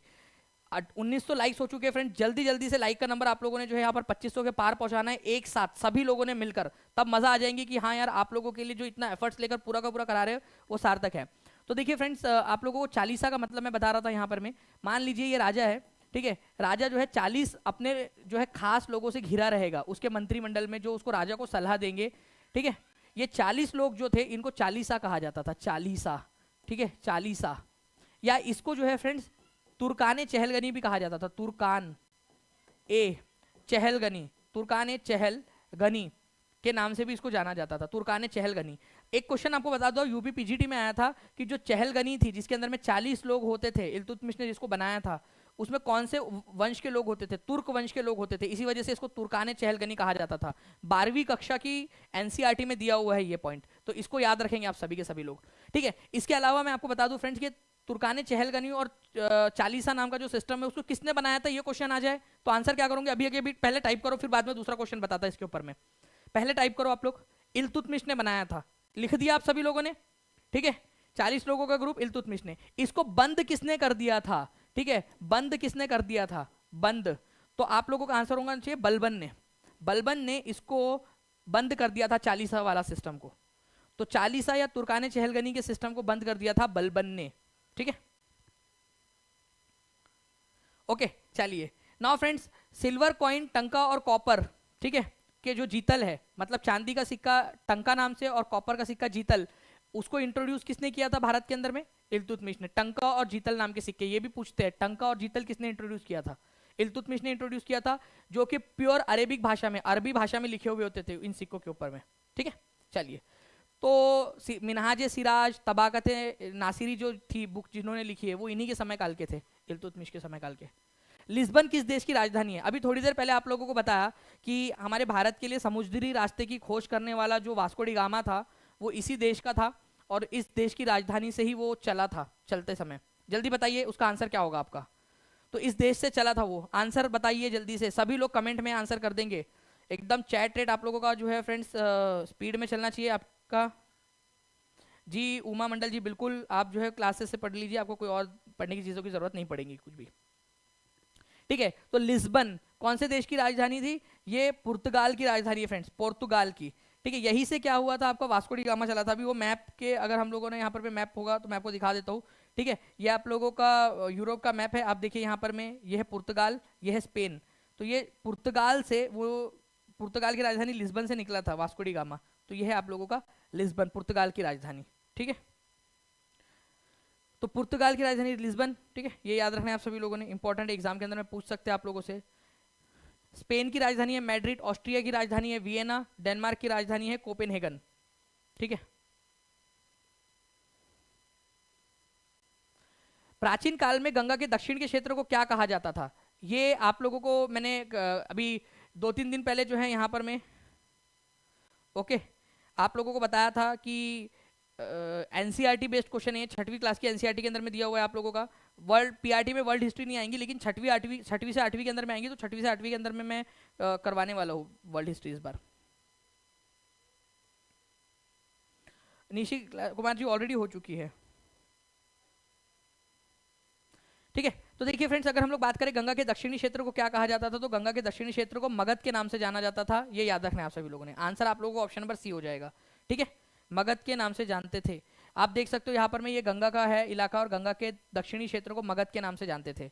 मगध का पहला शासक था बिंबिसार, ठीक है, बिंबिसार पहला राजा था और बिंबिसार के बाद में उसका बेटा अजातशत्रु शासक बनता है, ठीक है। तो बिंबिसार मगध महाजनपद का पहला राजा था। ये क्वेश्चन सीटेट में आ चुका है, साथ ही साथ आप लोगों का एफकेट के अंदर में भी आ चुका है ये क्वेश्चन, एफकेट एयरफोर्स की एग्जाम में, बिंबिसार वाला, ठीक है। तो मगध के नाम से जाना जाता था, एनसीईआरटी के अंदर में दिया हुआ है, इसको याद रखेंगे सभी लोग। 26 नवंबर 1949 को भारत के संविधान में से निम्नलिखित में से कौन सा प्रावधान लागू हो गए थे? आपको पता है हमारे भारत की प्रस्तावना में एक शब्द आता है, हम भारत के लोग भारत को एक संपूर्ण प्रभुत्व संपन्न समाजवादी के बाद में लास्ट में आता है कि आज तारीख 26 नवंबर 1949 ईस्वी को इस संविधान को अंगीकृत, अधिनियमित और आत्मर्पित करते हैं। हमने 26 नवंबर, ठीक है, 26 नवंबर को अपना लिया था, 1949 के अंदर में अपनाया था। और लागू कब किया था संविधान को? हमने लागू किया था 26 जनवरी को, 26 जनवरी 1950 को। बट ये हमने 95% लागू किया था 26 जनवरी को। कुछ हिस्सा था ऐसा जो हमने इसी दिन लागू कर दिया था 26 नवंबर को, क्योंकि वो जरूरी था। जब भारत रिपब्लिक बनेगा तो उससे पहले भारत में राष्ट्रपति होना चाहिए, रिपब्लिक बनेगा तो नागरिक होने चाहिए, तो नागरिकों के लिए पहले नागरिकता का प्रावधान लागू करना पड़ेगा। इलेक्शंस करवाने हैं, राष्ट्रपति का इलेक्शन कराना है, इलेक्शन कमीशन का गठन करना है, तो इलेक्शन का प्रावधान लागू करना पड़ेगा। प्रोविजनल पार्लियामेंट क्योंकि राष्ट्रपति का चुनाव तो पार्लियामेंट करेंगे ना, प्रोविजनल पार्लियामेंट। जब चुनाव तो हुए नहीं थे तो जो संविधान सभा थी उसी को पार्लियामेंट मान लिया गया, अस्थायी संसद। हमारे संसद, हमारी जो चुनाव के बाद संसद बैठी वो बैठी पहली बार 1952 में। तब तक जो है फ्रेंड्स ये अस्थायी संसद, जो संविधान सभा थी वही अस्थायी संसद बन गई थी। पहली बार के लिए, बस पहली बार के लिए, एक टाइम के लिए अस्थायी संसद बनाई गई थी, ताकि राष्ट्रपति का चुनाव करवाया जा सके और थोड़े समय के लिए भारत के लिए कानून बनाए जा सके। तो संविधान सभा को ही अस्थायी संसद में कन्वर्ट कर दिया था जब तक कि चुनाव नहीं हुए। फिर चुनाव होने के बाद में ये अस्थायी संसद भंग हो गई और हमारी चुनी हुई संसद बैठी 1952 में। तो नागरिकता, निर्वाचन और अस्थायी संसद, ये तीन ऐसे मेन कंसेप्ट है जिनको हमने उसी दिन लागू कर दिया था, 26 नवंबर 1949 को। प्लीज इस पॉइंट को, बस ये तीन याद रख लो आप लोग। मैं आपको बता रहा हूँ फ्रेंड्स, एम लक्ष्मीकांत के अंदर में भी यही वाले 3 पॉइंट दिए हैं, एनसीईआरटी के अंदर में भी ये 3 पॉइंट दिए हैं, और यही से क्वेश्चन बनेगा आप लोगों का। ठीक है, मार्क माई वर्ड, ये क्वेश्चन आप लोगों का जो है पूछेगा यहाँ से। ठीक है, ठीक है। तो answer is option number D. 26 नवंबर को बनकर तैयार हुआ था और 26 जनवरी को लागू हुआ था। 26 जनवरी को इसी वजह से हम लोग रिपब्लिक डे मनाते हैं, क्योंकि पूरा संविधान बनकर तैयार हो गया था। निम्नलिखित में से किस आंदोलन की शुरुआत दांडी मार्च से हुई थी? दांडी मार्च के बारे में आप लोग क्या क्या जानते हो ये भी बता देंगे सभी लोग। दांडी मार्च, देखिए अगर हम लोग दांडी मार्च के बारे में बात करेंगे फ्रेंड्स, तो दांडी मार्च गांधी जी ने स्टार्ट किया था आपका 12 मार्च 1930 को। ठीक है, ये आंदोलन में गांधी जी ने साबरमती आश्रम से लेकर दांडी तक की यात्रा की। 5 अप्रैल को गांधी जी जो है पहुंचते हैं दांडी नाम की जगह पर 1930 में। ठीक है, और 6 अप्रैल को उन्होंने जो है नमक कानून को तोड़ा, 6 अप्रैल 1930 को। और यही से जो है सविनय अवज्ञा आंदोलन, सिविल डिसोबीडियंस मूवमेंट की शुरुआत होती है। इसको भी हमने देखा हुआ है। प्लीज जितने भी लेक्चर्स है उसको बार बार रिवाइज कीजिए। जो बच्चे नए जुड़ रहे हैं, टीचिंग परीक्षा चैनल को सब्सक्राइब कर लीजिए और चैनल के ऊपर में जो वीडियोस है उसको अच्छे से देखिए। अगर आप क्लासेस से जुड़ना चाहते हो तो क्लासेस से जुड़कर जो नंबर चल रहा है 7611101101 9697888844, इससे जुड़कर आप सपने वाली क्लासेस और जो बाकी क्लासेस है उनको आप अच्छे से देख सकते हो, ताकि आपके कंसेप्चुअल अंडरस्टैंडिंग बढ़ जाए, आपके सिलेक्शन के चांसेस बढ़ जाए। ठीक है, रिवीजन क्लासेस आपको, जी हाँ बिल्कुल, जो पूछे रिवीजन क्लास, वो आपका पेड कोर्स, जितने भी बच्चे हैं, चाहे आपने जीएस वाला भी कोर्स लिया हो उसके अंदर में भी फ्री है आप लोगों के लिए। जो बच्चों ने कोई भी पेड कोर्स लिया है, जिन्होंने नहीं लिया है वो रिवीजन बैच को अलग से परचेस कर सकते हैं। ठीक है, वो ऐप पर अवेलेबल है। ओके, तो सिविल डिसोबीडियंस मूवमेंट चालू हुआ था दांडी मार्च के बाद में। तो फ्रेंड्स यहाँ पर मैं आप लोग देख सकते हो, आप लोगों का जो सफलता बैच है आप लोगों की, वो आप लोगों की फ्रेंड्स इवन 4.0 के लिए भी लॉन्च हो चुकी है। जो बच्चे एलिजिबल नहीं है, ठीक है, 3.0 में, वो 4.0 का करना चाहते हैं तो वो 4.0 की बैच भी ले सकते हैं। ओके, और आप लोगों को पता ही है फ्रेंड्स कि अभी आप लोगों के लिए जो ऑफर चल रहे हैं वो आप लोगों को ऐप के ऊपर में दिख जाएंगे। जब आप लोग पेमेंट पेज पर जाओगे तो वहां पर में आप लोग जाकर अभी से अपनी पढ़ाई को शुरू कर सकते हो। और जो TRE 3.0 के लिए करना चाहते हैं बच्चे, वो लोग भी TRE 3.0 वाली बैच ले सकते हो, वो अभी आप लोगों को लाइव मिल जाएंगी वहां पर में। पनामा नहर किन 2 महान महासागरों को जोड़ती है? पनामा नहर, जल्दी बताइए, पनामा नहर किन 2 महाद्वीपों को जोड़ती है? देखिए फ्रेंड्स यहाँ पर में थोड़ा सा एक तूफान जो है वो आया हुआ है। हो सकता है कि अगर मान लो क्लास बीच में रुकती है, ठीक है, तो समझ जाना कि इंटरनेट वगैरह चला गया है या फिर इलेक्ट्रिसिटी डिसरप्ट हुई है। ठीक है, बट अभी तक नहीं हुआ है। अगर होता है बीच में तो समझ जाना कि ऐसा कुछ हुआ है करके। ठीक है, तो पनामा नहर किन 2 महान सागरों को जोड़ती है? दुआ कीजिए कि ना हो, ना टूटे कुछ, क्योंकि बहुत तेज हवाएं चल रही है। इंडियन ओशियन और पैसिफिक ओशियन, हिंद महासागर और प्रशांत महासागर, इनको इंडियन ओशियन, अटलांटिक और पैसिफिक। तो answer is option number C, Atlantic और पैसिफिक को जोड़ता है। कैसे, देखिए यहाँ पर में, देखिए फ्रेंड्स यहाँ पर में है आपका उत्तरी अमेरिका, यहाँ पर में दक्षिणी अमेरिका, ये दोनों जुड़े हुए थे। ठीक है, ये दोनों जुड़े हुए ऐसे छोटे से एरिया से। ये जो पनामा कैनल है ना आप लोगों की, पनामा नाम की जगह है, वहां से क्या किया गया, एक नहर काटी गई थी, नहीं पहले हमने काटी, हम इंसानों ने, पनामा नाम की जगह पे पनामा कैनल बनाई। इससे क्या हुआ, यहाँ का जो अटलांटिक महासागर था और यहाँ पर में जो प्रशांत महासागर था वो आपस में जुड़ गए। तो अटलांटिक महासागर को पैसिफिक ओशन से जोड़ा गया है। मैंने आप लोगों को, याद करो, सपनों वाली क्लास के क्लास नंबर 3 के अंदर में स्वेज कैनल के बारे में भी बताया हुआ है। जो भी बच्चे क्लास में थे वो स्वेज कैनल के बारे में भी बता दीजिए कि स्वेज कैनल किसको जोड़ती है, ठीक है, और कौन से देश से होकर जाती है स्वेज कैनल। चलो ये बता दो कम से कम।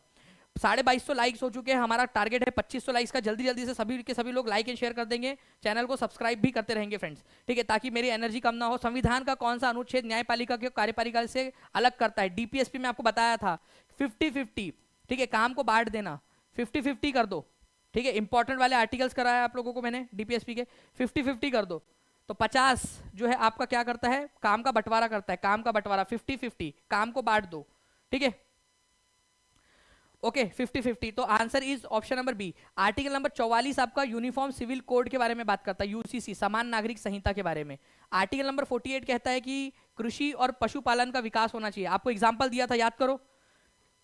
आर्टिकल 48 कैसे याद कराया मैंने आपको कि 4 बीज डालोगे तो 8 बीज हो जाएंगे, कृषि का विकास हुआ। 4 बकरी या मतलब 4 बकरे बकरियां पालोगे तो 8 बकरे बकरियां हो जाएंगी आपके पास में। पशुपालन, पशु का भी विकास होगा, ठीक है, तो 4 का 8 हो जाएंगे, विकास होगा, ठीक है। तो ये ऐसे हमने किया था। 51 साल की उम्र के अंदर में हमने कहा था कि भाई अब हो गया भाई, अब तो जिंदगी जी ली, अब शांति के साथ रहना है। तो यूनिवर्सल इंटरनेशनल पीस, ठीक है, अंतरराष्ट्रीय शांति स्थापित करेगा हमारा भारत, वो आर्टिकल नंबर 51 में दिया है कि अब भाई शांति के साथ रहेंगे हम, ठीक है। 51 की उम्र हो गई है वैसा वाला। तो और इसके बाद में 40 तो पंचायती राज वाला है, पंचायती राज। तो सारे के सारे आर्टिकल्स आप लोगों के यहाँ पर में दिए हुए हैं फ्रेंड्स। आप लोगों की जो पीडीएफ है, आप लोगों का जो एक्सप्लेनेशन, जो कल रात वाली टेस्ट थी उसके एक्सप्लेनेशन में भी आपको मिल जाएगा, ठीक है। चलिए, तो डीपीएसपी के पार्ट है ये, पार्ट नंबर 4 में आर्टिकल नंबर 36 से 51 तक के आर्टिकल्स है, ठीक है। और डीपीएसपी कौन से देश से लिया गया, कोई लिख के बता सकता है क्या? Directive principle of state policy कौन से देश से उधार लिया गया है?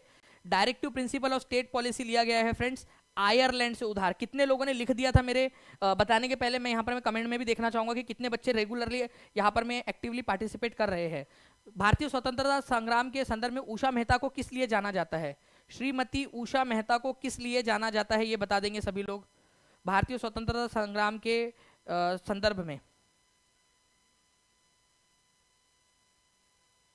तो भारतीय स्वतंत्रता संग्राम के संदर्भ में श्रीमती उषा मेहता जो है फ्रेंड्स, उन्होंने क्या किया था, उन्होंने सीक्रेट कांग्रेस रेडियो चलाया था। आपको पता है स्वतंत्रता संग्राम या quit India movement, quit India movement के समय में 1942 में जितने भी बड़े बड़े नेता थे उनको अरेस्ट कर लिया। महात्मा गांधी को आगा खान पैलेस में बंद कर दिया, सरदार वल्लभ भाई पटेल को, जवाहरलाल नेहरू को अहमदनगर का जो किला था उसमें बंद कर दिया। अलग अलग जो बड़े बड़े नेता थे उनको कैद कर लिया। तो जो उस समय में जवान लोग थे जिनको ज़्यादा लोग जानते नहीं थे, या कांग्रेस उनको, कांग्रेस के नेताओं को अरेस्ट नहीं कर पाई थी, जिनको ब्रिटिश गवर्नमेंट, उन लोगों ने कुछ ना कुछ किया, ठीक है, छुपके छुपाते।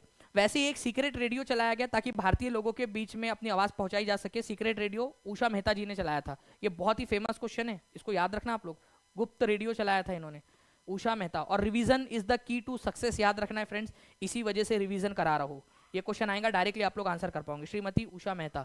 नेक्स्ट क्वेश्चन 1952, अच्छा ये आप लोगों का उसका एक्सप्लेनेशन दिया। राम, उनको असिस्ट किसने किया था, उनकी मदद किसने की थी? राम मनोहर लोहिया ने उनकी मदद की थी। राम मनोहर लोहिया जो है फ्रेंड्स समाजवादी व्यक्ति थे, कांग्रेस के साथ में नहीं थे, लेकिन फिर भी उन्होंने उषा मेहता की मदद की क्विट इंडिया मूवमेंट को आगे बढ़ाने के अंदर में, ठीक है। मानव कान का श्रव्य आवृत्ति परिसर कितना है, ऑडियो फ्रीक्वेंसी रेंज? ये कल की टेस्ट में जानबूझ के डाला था ताकि आप लोग इसका आंसर कर पाए। देखते हैं इसका आंसर क्या करते हो आप लोग। मैं यहाँ पर मैं कमेंट में देख रहा हूँ आप लोगों का कि कितने लोग करते हैं, ठीक है। आगा खान पैलेस कहाँ है सर? आगा खान पैलेस जो है ये पूना में मिलेगा आप लोगों को, ठीक है, पुणे के अंदर में, ठीक है। जेल में इसलिए नहीं रखा था उनको, गांधी जी को, कि सब लोगों के मन में ये ना जाए कि भाई देखो हमारे गांधी जी को जेल में डाल दिया, तो ये दिखा रहे थे कि पैलेस में रखा है करके, आगा खान पैलेस में। बहुत ही सुंदर सा है, आप कभी जाओ पुणे तो आप देखना, ठीक है। राम मनोहर लोहिया, ठीक है, उन्होंने असिस्ट किया था, बिल्कुल। मानव कान का श्रव्य आवृत्ति क्या है? 2 हर्ट्ज से 20 हर्ट्ज नहीं, 20 हर्ट्ज से 200 हर्ट्ज नहीं, 20 हर्ट्ज से 2000 हर्ट्ज नहीं। Answer none of the above होगा। कितने लोगों ने ई आंसर लगाया है? कितने लोगों ने आंसर लगाया? हाथ ऊपर करके बता दीजिए, मैं देखना चाहता हूँ कितने लोगों ने आंसर लगाया यहाँ पर में। 20 हर्ट्ज से लेकर, ठीक है, आप लोगों का 20,000 हर्ट्ज होना चाहिए। एग्जाम में पूछा गया क्वेश्चन है 20 हर्ट्ज से लेकर, ठीक है, इसको 20K हर्ट्ज भी बोल सकते हैं, ये भी आपको एक्सप्लेन किया था मैंने, 20K हर्ट्ज बोल सकते हैं 20,000 हर्ट्ज को, ठीक है। नेक्स्ट क्वेश्चन की तरफ में आगे बढ़ते हैं हम लोग। यहाँ पर में हमारे बिहार के निम्नलिखित शहरों में से कौन सा नेपाल के साथ में सीमा साझा करता है? ठीक है, कौन सा करता है? एक ट्रिक हमने सीखी थी इसकी कि कौन सा राज्य कौन सा जो है फ्रेंड्स आप लोगों का सीमा साझा करता है। मधुबनी, किशनगंज, सीतामढ़ी, मोर देन वन ऑफ द बियो, नन ऑफ द अबव। 1 घंटा हो गया क्लास को, पता ही नहीं चला मुझे कि आज 1 घंटा कैसे हो गया इतना स्पीड में, ठीक है। बढ़िया मजा आ रहा है मुझे पढ़ाने में। अगर आप लोगों का सही तरीके से रिस्पॉन्स रहता है फ्रेंड्स, आप लोग सही तरीके से पढ़ोगे ना, ठीक है, और अच्छे पढ़ने वाले बच्चे मिलेंगे जो लिटरली एग्जाम क्लियर करना चाहते हैं, मैं उन लोगों के लिए बिल्कुल यहाँ पर मैं पढ़ाने के लिए रेडी हूँ अच्छे से भी, ठीक है। तो जितना ज्यादा आपका रिस्पॉन्स उतना ज्यादा हम लोग और ज्यादा मेहनत करेंगे यहाँ पर।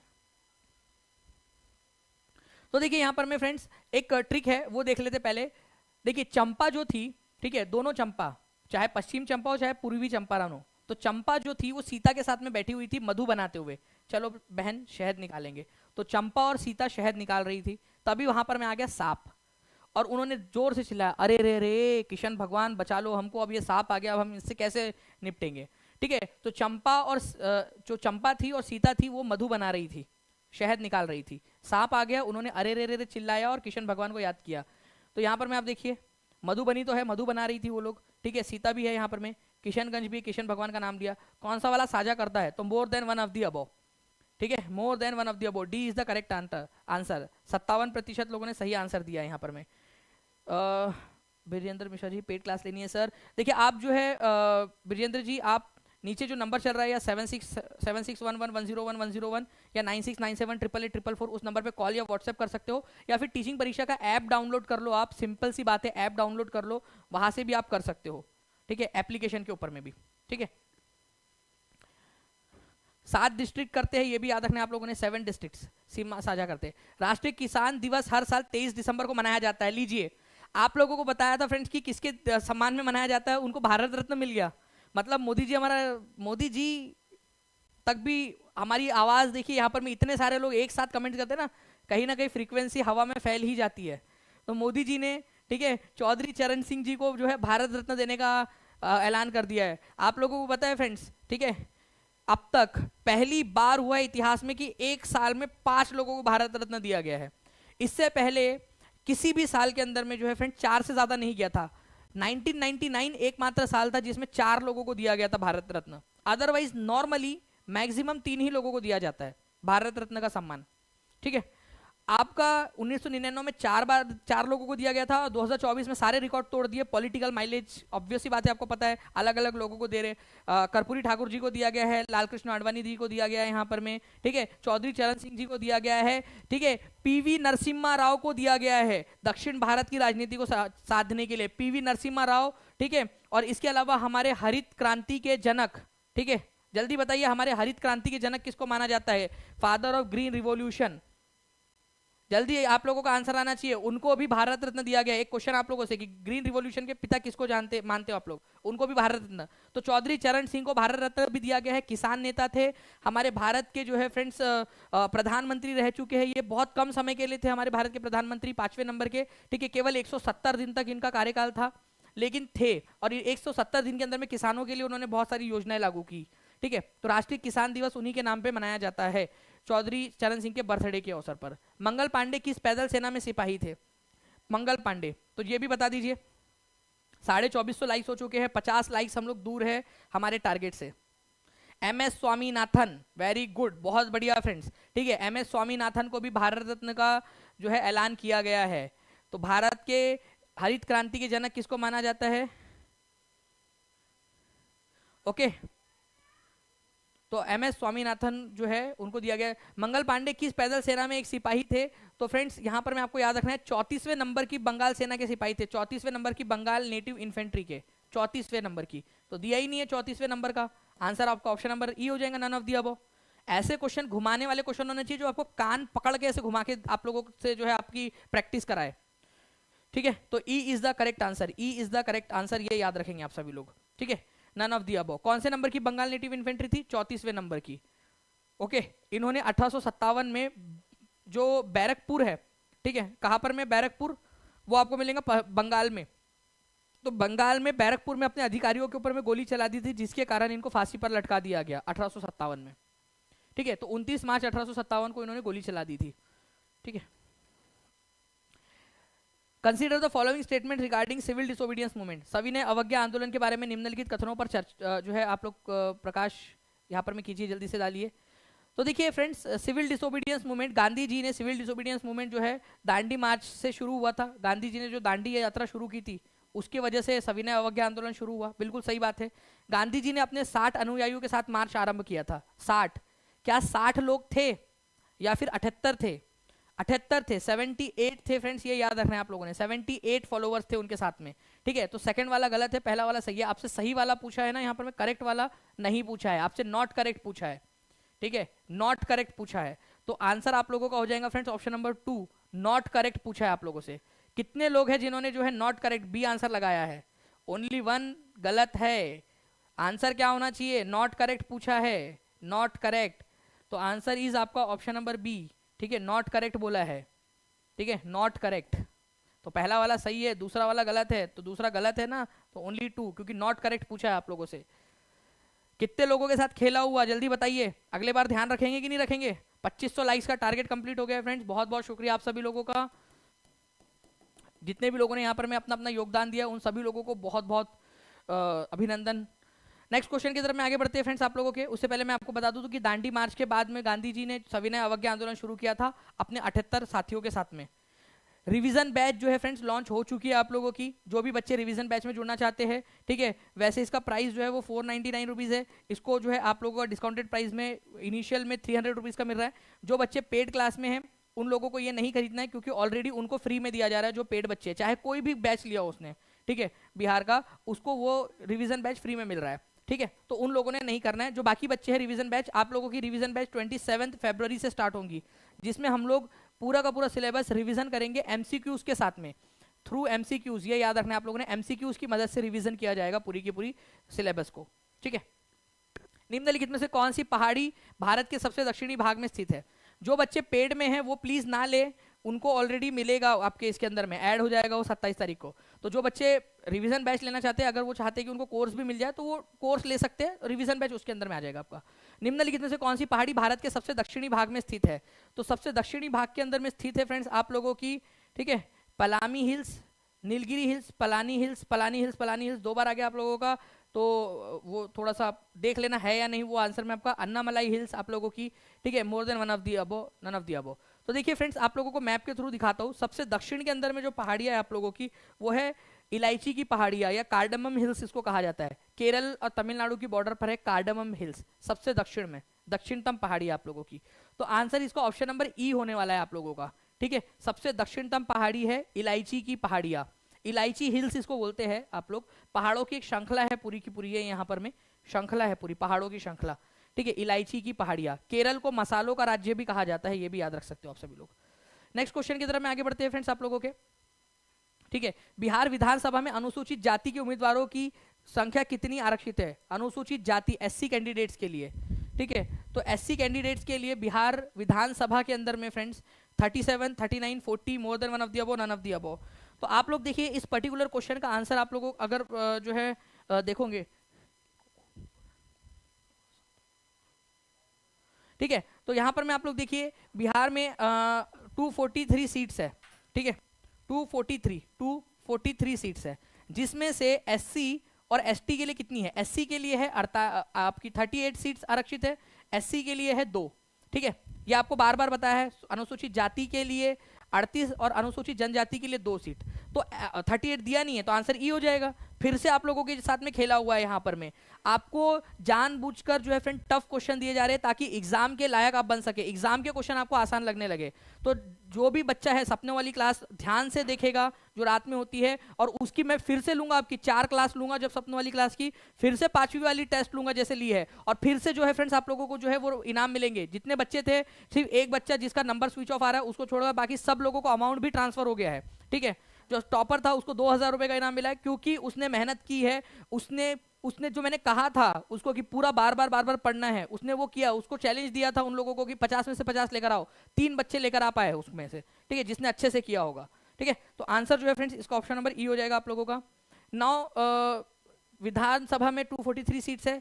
ठीक है, जिसमें से आप लोगों की अनुसूचित जनजाति के लिए 2 और अनुसूचित जाति के लिए 38 है। किस विधेयक का मसौदा डॉक्टर बी आर अम्बेडकर द्वारा तैयार किया गया था? भारत के पहले कानून मंत्री थे। तो भारत के कानून मंत्री जो है डॉक्टर अम्बेडकर साहब थे। उन्होंने जो है निम्नलिखित में से कौन सा बिल था जिसको संसद में प्रस्तुत किया था? तो आजाद भारत के पहले कानून मंत्री थे डॉक्टर बी आर अम्बेडकर, कानून मंत्री। हिंदू कोड बिल जो है फ्रेंड्स उन्होंने इंट्रोड्यूस किया था, ये याद रखना है। जब ये कानून पास नहीं हो पाया संसद से, तो उन्होंने इस्तीफा दे दिया था इस विरोध में कि भाई हिंदू अपने अंदर में बदलाव नहीं लाना चाहते। बाद में जाकर फिर जो है पंडित जवाहरलाल नेहरू के प्रयासों के जरिए 1955 के अंदर में वो कानून पास हो पाया। जब पहली बार प्रस्तुत किया था तो पास नहीं हो पाया था, तो डॉक्टर बी आर अम्बेडकर ने इस्तीफा दे दिया था। ठीक है, विरोध में। तो हिंदू कोड बिल को इन्होंने प्रस्तुत किया था, ये याद रखना, बहुत ही फेमस था उस समय, काफी कंट्रोवर्सी हुई थी इसको लेकर। तो C is the correct answer. ठीक है, now friend, doctor B R Ambedkar के बारे में पूरा उनका जीवन आपको पढ़ाया है सपनों वाली क्लास में। टेम्पल एंट्री मूवमेंट इन्होंने चलाया था। ठीक है, तीनों राउंड टेबल कॉन्फ्रेंस में पार्टिसिपेट किया। इन्होंने 1936 में एक पार्टी बनाई थी जिसका नाम था इंडिपेंडेंट लेबर पार्टी। ठीक है, स्वतंत्र लेबर पार्टी की शुरुआत की। बाद में रिपब्लिकन पार्टी ऑफ इंडिया की भी स्थापना की थी उन्होंने। भारतीय संविधान सभा में मसौदा समिति के अध्यक्ष भी थे ये, और भारत के पहले कानून मंत्री थे, और हिंदू कोड बिल को 1948 में प्रस्तुत किया था। इंडिपेंडेंस एंड आफ्टर, ये देखिए फ्रेंड्स, भारत स्वतंत्रता और उसके बाद, ये इसके लेखक कौन है? बहुत ही इंपॉर्टेंट वाली बुक है, आपको इनकी बुक्स के बारे में पता होना चाहिए। डॉक्टर राजेंद्र प्रसाद, जवाहरलाल नेहरू, महात्मा गांधी, या एक से अधिक तो नहीं होगा यहाँ पर, मैं आंसर हो जाएगा आप लोगों का जवाहरलाल नेहरू। जवाहरलाल नेहरू ने, ठीक है, डिस्कवरी ऑफ इंडिया, बहुत ही फेमस पुस्तक है, वो लिखी है। ठीक है, glimpse of the world history, मतलब इतिहासकार भी थे हमारे चचा।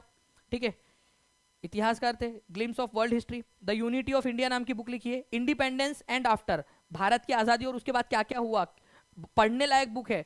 जो लोग जो है जवाहरलाल नेहरू को गालियां देते हैं या उनको बोलते हैं ना कि क्या हुआ भाई, उस समय में, जिस समय में देश आज़ाद हुआ, अंग्रेजों के चंगुल से छूटकर मिला, जिस समय में हम लोग जो है बंटवारे का दंश झेल रहे थे, जिस समय में भारत में भाषाई राज्यों के लिए मांग हो रही थी, जो है पोटी श्री रामलुलू ने जो है भूख हड़ताल की और उनकी मृत्यु हो गई। देश में इतनी सारी प्रॉब्लम्स थी, उस समय में देश को आगे लेकर चलना, और आज हमारा देश जो है मजबूती के साथ खड़ा है, यहाँ तक पहुँचने की नींव रखना, क्योंकि रिजल्ट उस समय में नहीं मिलेगा ना, वो तो आज मिल रहा है हम लोगों को। ठीक है, तो वो सारी चीजें जो है फ्रेंड्स आप लोगों को इंडिपेंडेंस एंड आफ्टर नाम की जो पुस्तक है उनकी, उसमें देखने के लिए मिलेंगी कि क्या चैलेंजेस वो फेस कर रहे थे। ठीक है, इंडिया एंड द वर्ल्ड नाम की पुस्तक लिखी है।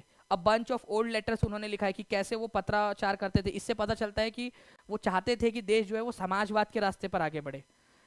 दिसंबर 1916 का लखनऊ समझौता भारतीय राष्ट्रीय कांग्रेस और किसके बीच में हुआ था? लखनऊ पैक्ट के नाम से जाना जाता है इसको। 1916 में इंडियन नेशनल कांग्रेस और इस पार्टी ने जो है क्या किया फ्रेंड्स, आप लोगों का जो है मिल गया था। अच्छा, गोपाल कृष्ण जी जो कि 8वें नंबर के विनर थे, मुझे यहाँ पर में बताया जा रहा है कि जो बच्चे का स्विच ऑफ आ रहा था, गोपाल कृष्णा जी, ठीक है, उनसे कांटेक्ट हो गया है और उनका हमने ट्रांसफर भी कर दिया है। ठीक है, गोपाल कृष्ण जी का ट्रांसफर हो चुका है, कांग्रेचुलेशन गोपाल कृष्ण जी। तो टीम जो है प्रोएक्टिवली वर्क कर रही है आपको मोटिवेट करने के लिए। ये अमाउंट को मत देखिए आप लोग, ठीक है, मेन है मोटिवेशन, कि उनको जो है एक बच्चों में एक हेल्दी कंपटीशन लेकर आना है, ताकि पढ़े सारे लोग आगे बढ़े। एक हेल्दी कंपटीशन में इतना पढ़ ले आगे बढ़ जाए कि एग्जाम कब क्लियर हो गई पता ही ना चले कि यार एग्जाम क्लियर हो गई खेल खेल में। ठीक है, तो मुस्लिम लीग और लखनऊ जो इंडियन नेशनल कांग्रेस के बीच में ये समझौता हुआ था। और ये आज ये पहली टेस्ट थी, इसके बाद में और टेस्ट होने वाली है, तो जितने भी बच्चे हैं वो अच्छे से करेंगे आप सभी लोग आगे में। जलप्रपात और नदी के निम्नलिखित जोड़ों में से कौन सा जोड़ा सही सुमेलित है? ठीक है, कौन सा सही है? जोग जलधारा जो है, जोग जलप्रपात या जोग वाटरफॉल शरावती नदी पर है। जी हाँ बिल्कुल है, कर्नाटक के अंदर में है ये आप लोगों का, कर्नाटका में। ठीक है, कपिल धारा कावेरी नदी पर है बोल रहा है, नहीं कावेरी पर नहीं है, कपिल धारा नर्मदा नदी के ऊपर में है, नर्मदा पर है। ठीक है, धुआंधार गोदावरी पर है बोल रहा है, नहीं गोदावरी नहीं, ये भी नर्मदा पर है, नर्मदा नदी पर है। ये कपिल धारा और धुआंधार दोनों जो है क्या है आप लोगों का फ्रेंड्स, ठीक है, नर्मदा नदी के ऊपर में है। कौन सा जोड़ा सही सुमेलित है बोला है आपसे, तो ए आंसर हो जाएगा आप लोगों का। ठीक है, कौन सा सही है? तो कपिल धारा, जोग, कपिल धारा, धुआंधार, ये सब नर्मदा नदी के ऊपर में बने हुए जलप्रपात है आप लोगों के। ठीक है, नेक्स्ट क्वेश्चन की तरफ में आगे बढ़ते हैं हम लोग। बिहार प्रांतीय किसान सभा का गठन किसने किया था? बिहार प्रांतीय किसान सभा का गठन किसने किया? आप लोग याद करो, हमने सपनों वाली क्लास में बिहार प्रांतीय किसान सभा और ऑल इंडिया किसान सभा दोनों के बारे में पढ़ा। हमने देखा कि बिहार प्रांतीय किसान सभा की स्थापना 1929 के अंदर में हुई थी, और स्वामी सहजानंद सरस्वती जो है मुख्य व्यक्ति थे इसके। ठीक है, स्वामी सहजानंद सरस्वती पहले अध्यक्ष भी थे और मुख्य व्यक्ति थे जिसने इसका गठन किया। बाद में 1936 के अंदर में लखनऊ में ऑल इंडिया किसान सभा की स्थापना हुई, और उसके संस्थापक भी स्वामी सहजानंद सरस्वती थे। तो दोनों के ही थे यहाँ पर में जो है यहाँ पर में ऑल विनर्स को हो चुका है। जैसे मेरे पास में वापस से जो है फ्रेंड्स, अभी जैसे मैंने आप लोगों को बताया, मेरे पास फिर से एक बार इन्फॉर्मेशन आई है कि सारे लोगों को हो चुका है। ठीक है, जो गोपाल कृष्णा जी थे उनका जो स्विच ऑफ आ रहा था फोन, उनको भी अब ट्रांसफर हो चुका है। तो कॉन्ग्रेचुलेशन सारे के सारे विनर्स को, और अगले बार के लिए भी तैयार रहिए सभी लोग। C is the correct answer. Bihar में निम्नलिखित जिलों का आरोही दशकीय वृद्धि दर का सही क्रम चुनिए। मैंने आपसे कहा था कि एक टफ क्वेश्चन आप लोगों को कराऊंगा, और ये क्वेश्चन जो है फ्रेंड्स बीपीएससी में आ चुका है, ठीक है। तो आप लोगों को ये पता होना चाहिए कि इसका आंसर क्या है, क्योंकि आगे में जाकर कभी भी आप लोगों से ये क्वेश्चन पूछा जा सकता है, कभी भी। तो ऐसे क्वेश्चन जो कि टफ क्वेश्चन है, जो एग्जाम में पूछे गए हैं, वो आप लोग पहले से करके जाइए अच्छे से, ठीक है। तो बिहार के निम्नलिखित जिलों का आरोही दशकीय वृद्धि जो है आप लोगों का अनुसार सही क्रम क्या है? तो सबसे ज्यादा देखिए यहाँ पर मैं आपको बताना चाहूंगा कि सबसे ज्यादा वृद्धि कहाँ पर में हुई? मधेपुरा के अंदर में। आप लोगों से बोला गया है कि असेंडिंग ऑर्डर के अंदर में लगाना है आप लोगों ने, ठीक है, कम से ज्यादा में लगाना है, कम से ज्यादा में। तो सबसे ज्यादा कहाँ पर में? इन 3 जिलों में। देखो 3 ही जिले दिए यहाँ पर में, किशनगंज, मधेपुरा और सिवान। सारे ऑप्शंस में देख लीजिए आप लोग, 3 ही दिए। मैंने अभी आप लोगों को यहाँ पर में दिखाया कि मधेपुरा में सबसे ज्यादा दशकीय वृद्धि दर थी 2001 से 2011 के बीच में। मधेपुरा में 30.65% की दर से वृद्धि हुई। मधेपुरा वाले लोगों क्या कर रहे हो? मतलब जॉब उब नहीं आ रही, या ठंड क्या मतलब, क्या रीजन क्या है तुम्हारा? ठीक है, 30.65%, ठीक है। यहाँ देखो गोपालगंज वाले से 18.83% भी ज्यादा है, लेकिन फिर भी एज कंपेयर, ठीक है। तो ये याद रखना है आप लोगों ने कि मधेपुरा में सबसे ज्यादा है। तो यहाँ पर में ये आंसर तो हो ही नहीं सकता कि सिवान में सबसे ज्यादा है, मधेपुरा में से भी ज्यादा, ठीक है। यहाँ पर में देखिए मधेपुरा से भी ज्यादा सिवान को दिखाया, तो ये भी आंसर नहीं हो सकता आप लोगों का, ठीक है। सिवान को ज्यादा दिखाया, पॉसिबल है कि बी आंसर हो जाए आपका, ठीक है, पॉसिबल है। और मोर than one of the above भी आंसर नहीं हो सकता। तो ए आंसर नहीं हो सकता, सी नहीं हो सकता, बी या फिर ई में से कोई होगा। अब देखो मधेपुरा से कम जो है क्या किशनगंज के अंदर में? ध्यान से देखिए आप सभी लोग, किशनगंज को ढूंढिए आप लोग, ठीक है। तो किशनगंज को अगर आप देखोगे तो 30.44% है ना, सेकंड लास्ट है। कहीं पे भी दिख रहा है कि आपको 30 की रेंज में, और कहीं पे भी 30 की रेंज में? पूरा का पूरा आप देख लीजिए, 30 की रेंज में कहीं पे भी नहीं दिखेगा आपको, केवल ये 2 है। यहाँ पर में अररिया को छोड़ दिया जाए तो अररिया 30 पे अटका हुआ है, एग्जैक्ट 30 पे, बाकी 30 से ज्यादा वालों में ये 2 ही है, ठीक है। तो मधेपुरा से कम जो है किशनगंज है, तो मधेपुरा से कम किशनगंज। ऑब्वियस सी बात है, सिवान कितना भी हो उनसे कम ही होगा, कितना भी हो। अब देखो यहाँ पर मैं सिवान की अगर मैं बात करूँ आप लोगों से, ठीक है, इस पर्टिकुलर पॉइंट के अंदर में आप देख लीजिए सिवान आपको कहाँ पर में दिख रहा है। सिवान देखिए यहाँ पर में है 22.25%, है तो इन दोनों से कम ही ना, ठीक है। तो वही तो बात थी कि इन दोनों से कम है। सबसे ज्यादा दशकीय वृद्धि दर मधेपुरा में थी, फिर किशनगंज में, ठीक है, और उसके बाद में और भी थे, बट सिवान इन दोनों से कम था। ऐसा जो है टफ क्वेश्चन बीपीएससी ने पूछा था, तो प्लीज इसको याद रख लेना। सेम क्वेश्चन वापस से रिपीट होकर पूछे जाने की संभावना है। मैं आपसे कह रहा हूं सबसे ज्यादा दशकीय वृद्धि दर मधेपुरा में थी, सबसे कम गोपालगंज में थी, याद रखना। मधेपुरा के लिए कोई ऑफेंस नहीं है, जस्ट आपको याद रहे, ठीक है, जो है कॉमेडी में याद रहे आप लोगों को, चीजों को आप आसानी से लंबे समय तक याद रख सके, इसी वजह से बता रहा हूँ। बाकी मधेपुरा वाले लोग खाली पीली बैठे हैं, वहां ठंड ज्यादा है, ऐसा कुछ नहीं है, ठीक है भाई। अपना हो सकता कोई और भी रीजन हो वहां पर, ठीक है। चलिए, तो इसको याद रखना आप सभी लोगों ने। तो option B is the correct answer. Scientific society of Aligarh की स्थापना किसने की थी? साइंटिफिक सोसाइटी ऑफ अलीगढ़, जी हाँ, 1 to 5 के लिए भी है। ये सारे ही एग्जाम जितने भी है ना आप लोगों के, किसी में भी पूछा जा सकता है इंटरचेंजेबली ये क्वेश्चंस, जी। तो देखिए यहाँ पर में अगर हम लोग बात करें कि ब्लैंक ने साइंटिफिक सोसाइटी की स्थापना की थी, तो सर सैयद अहमद खान ने की थी 1864 में। अलीगढ़ मूवमेंट किसने चलाया था, ये भी क्वेश्चन पूछ सकते हैं।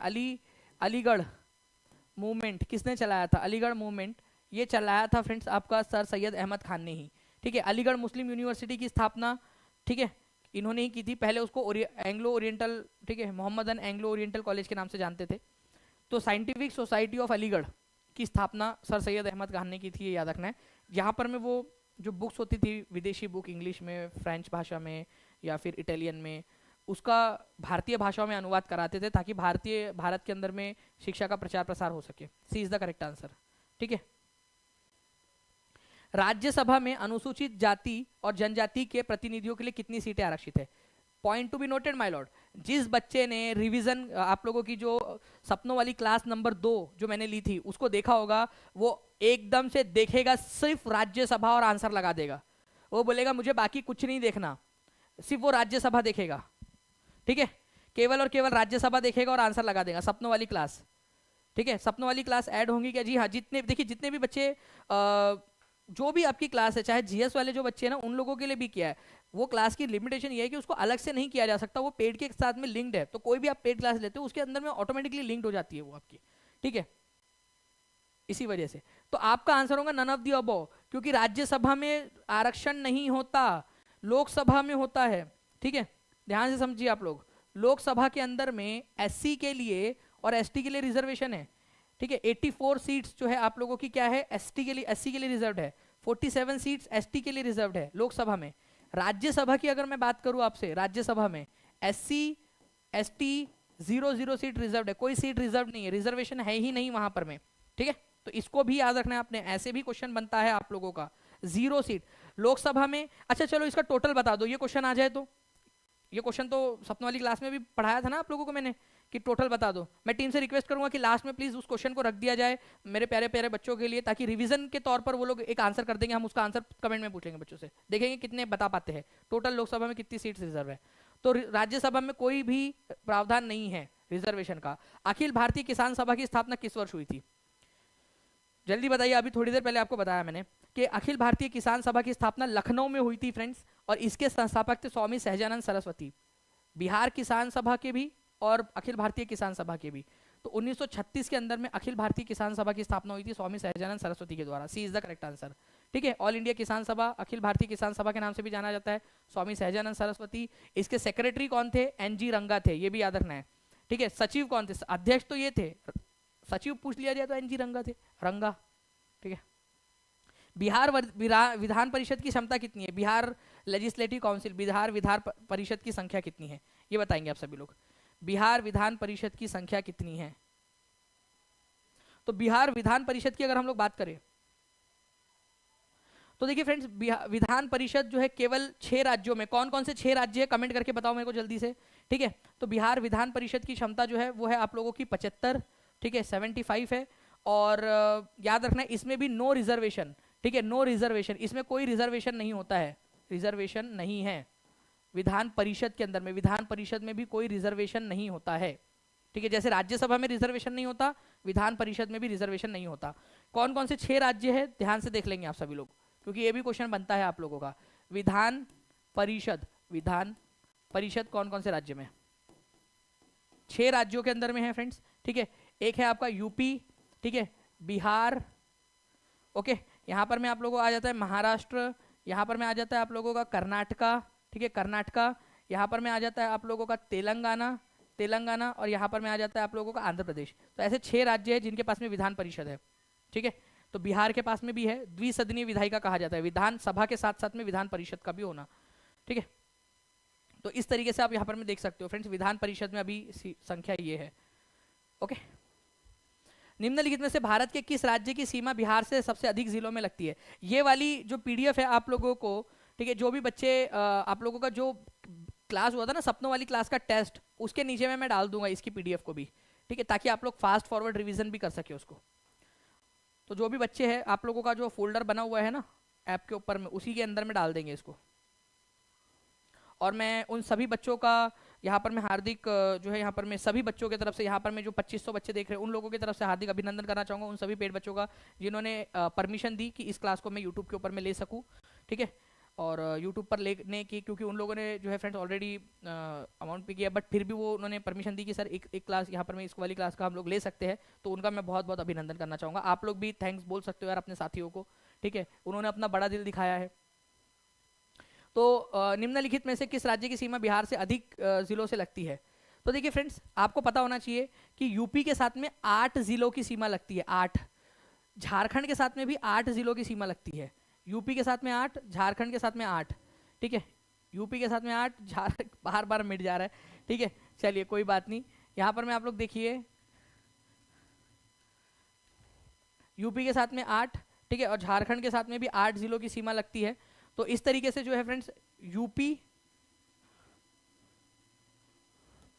यूपी और झारखंड दोनों के दोनों आप लोगों के आंसर हो जाएंगे, 8-8 लगते हैं। पश्चिम बंगाल के साथ में 3 राज्यों की लगती है, 3 राज्यों की लगती है।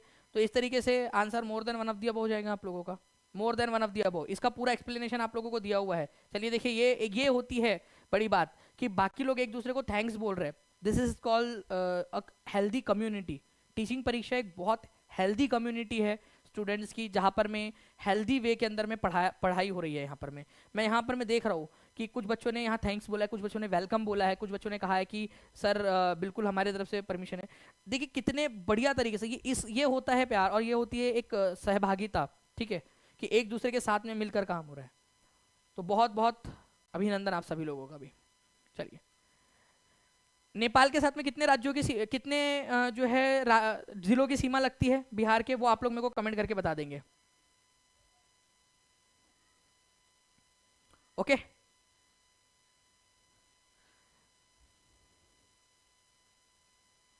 तो देखिए यहाँ पर मैं फ्रेंड्स अगर मैं बात करूँ नेपाल के साथ में, तो नेपाल के साथ में 7 जिलों की सीमा लगती है, ये भी याद रखना आप लोगों ने। निम्नलिखित में से कौन सा देश उत्तरी अटलांटिक संधि का सदस्य नहीं है नेटो का?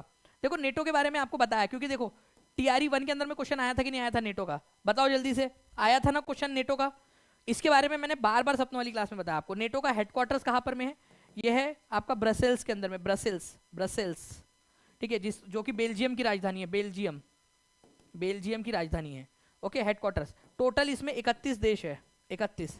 उसमें USA है, फ्रांस है, इटली है, पोलैंड है, बेलारूस। आप बताइए इनमें से कौन सा वाला देश जो है नेटो का सदस्य नहीं है? ठीक है, तो USA है आप लोगों का, फ्रांस है, इटली है, ठीक है, पोलैंड जो है फ्रेंड्स आप लोगों ने यहाँ पर में देखना है कि कौन से देश नहीं हो सकता है। थोड़ा सा आप लोग एक जो है ना एजुकेटेड गैस लगाने की कोशिश कीजिए, ठीक है, एक हल्का सा एक आप गैस लगाने की कोशिश कीजिए आप लोग यहाँ पर में। फिनलैंड जो है वो न्यूएस्ट जो है कंट्री बना है यहाँ पर में, इसका सबसे नया वाला। बेलारूस जो है ये आपका रशिया के तरफ वाला देश है, रशिया की गोद में जाकर बैठा हुआ है वो बेलारूस, ठीक है। एक आपका यूक्रेन था जो रशिया की गोद से उतर कर जाने की कोशिश कर रहा था नेटो की तरफ में, तो रशिया ने उसको गोलियों से भून डाला। आप देख रहे हो यूक्रेन का युद्ध हो रहा है।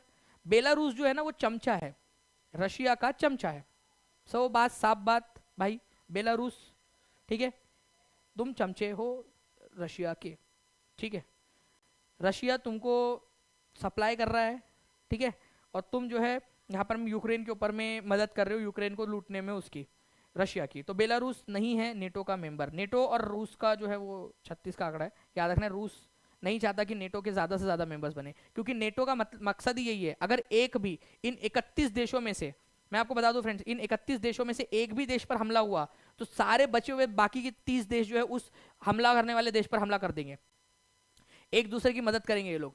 अगर एक भी देश पर हमला हुआ, मान लो जर्मनी पर हमला होता है, तो सारे के सारे देश आ जाएंगे उसकी मदद करने के लिए, कंपलसरी है सारे देशों को मदद करना।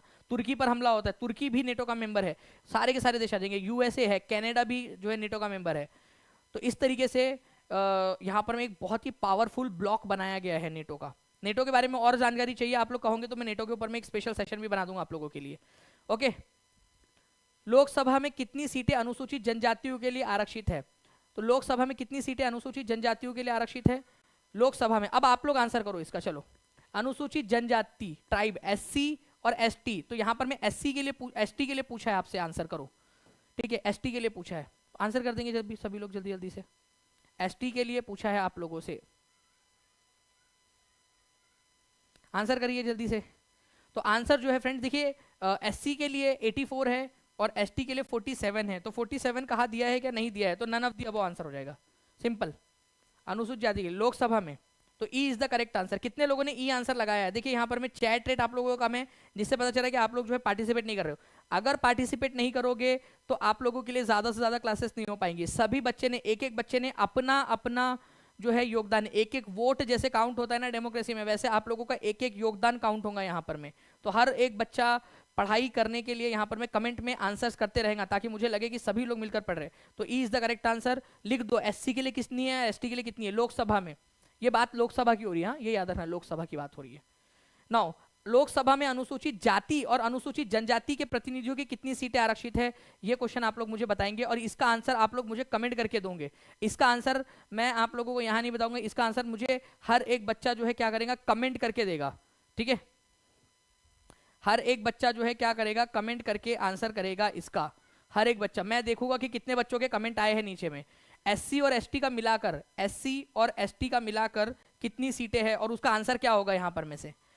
आंसर करने के लिए तैयार हो? एंड कॉन्ग्रेचुलेशन फ्रेंड्स, 2500 बोला था आप लोगों ने, उससे ज्यादा प्यार दिया है आप लोगों ने, 3000 प्लस लाइक्स कर दिए है, ठीक है, बहुत बहुत शुक्रिया आप सभी लोगों का। आई होप आप सभी लोगों ने टीचिंग परीक्षा चैनल को सब्सक्राइब भी कर लिया होगा, ताकि आप लोगों को इसी प्रकार के और भी सेशंस मिलते रहे।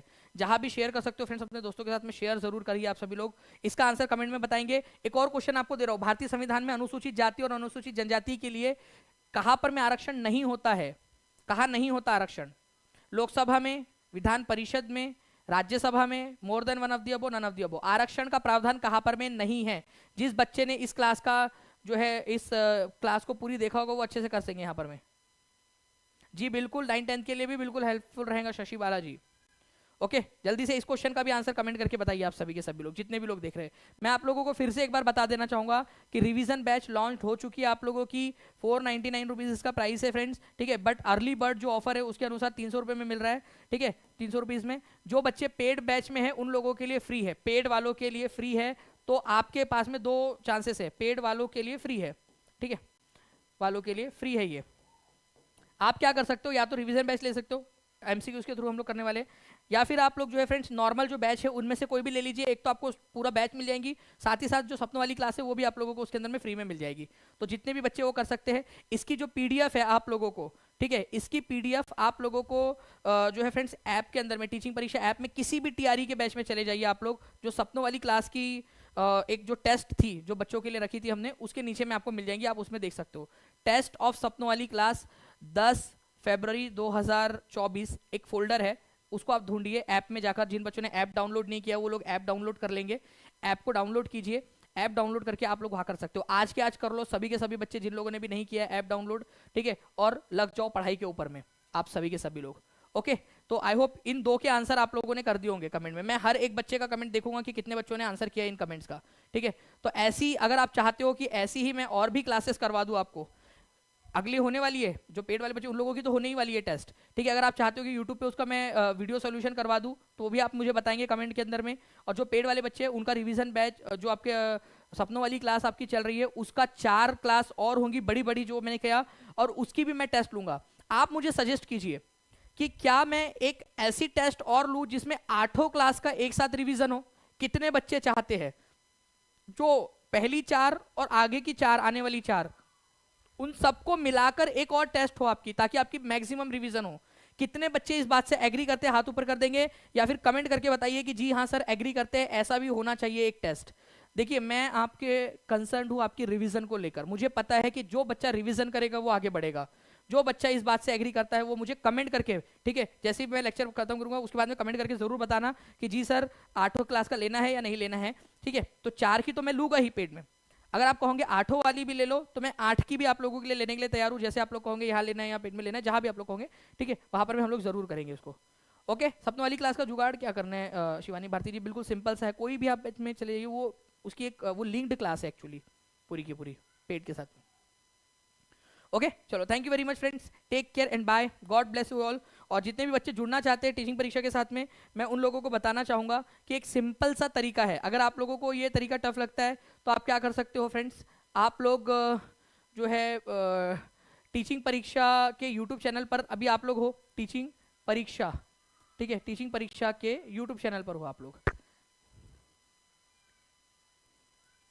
ठीक है। आप ऐसे आप चले जाएंगे यूट्यूब चैनल पर, आप चले जाओगे होम पेज के ऊपर में, ठीक है, टीचिंग परीक्षा के,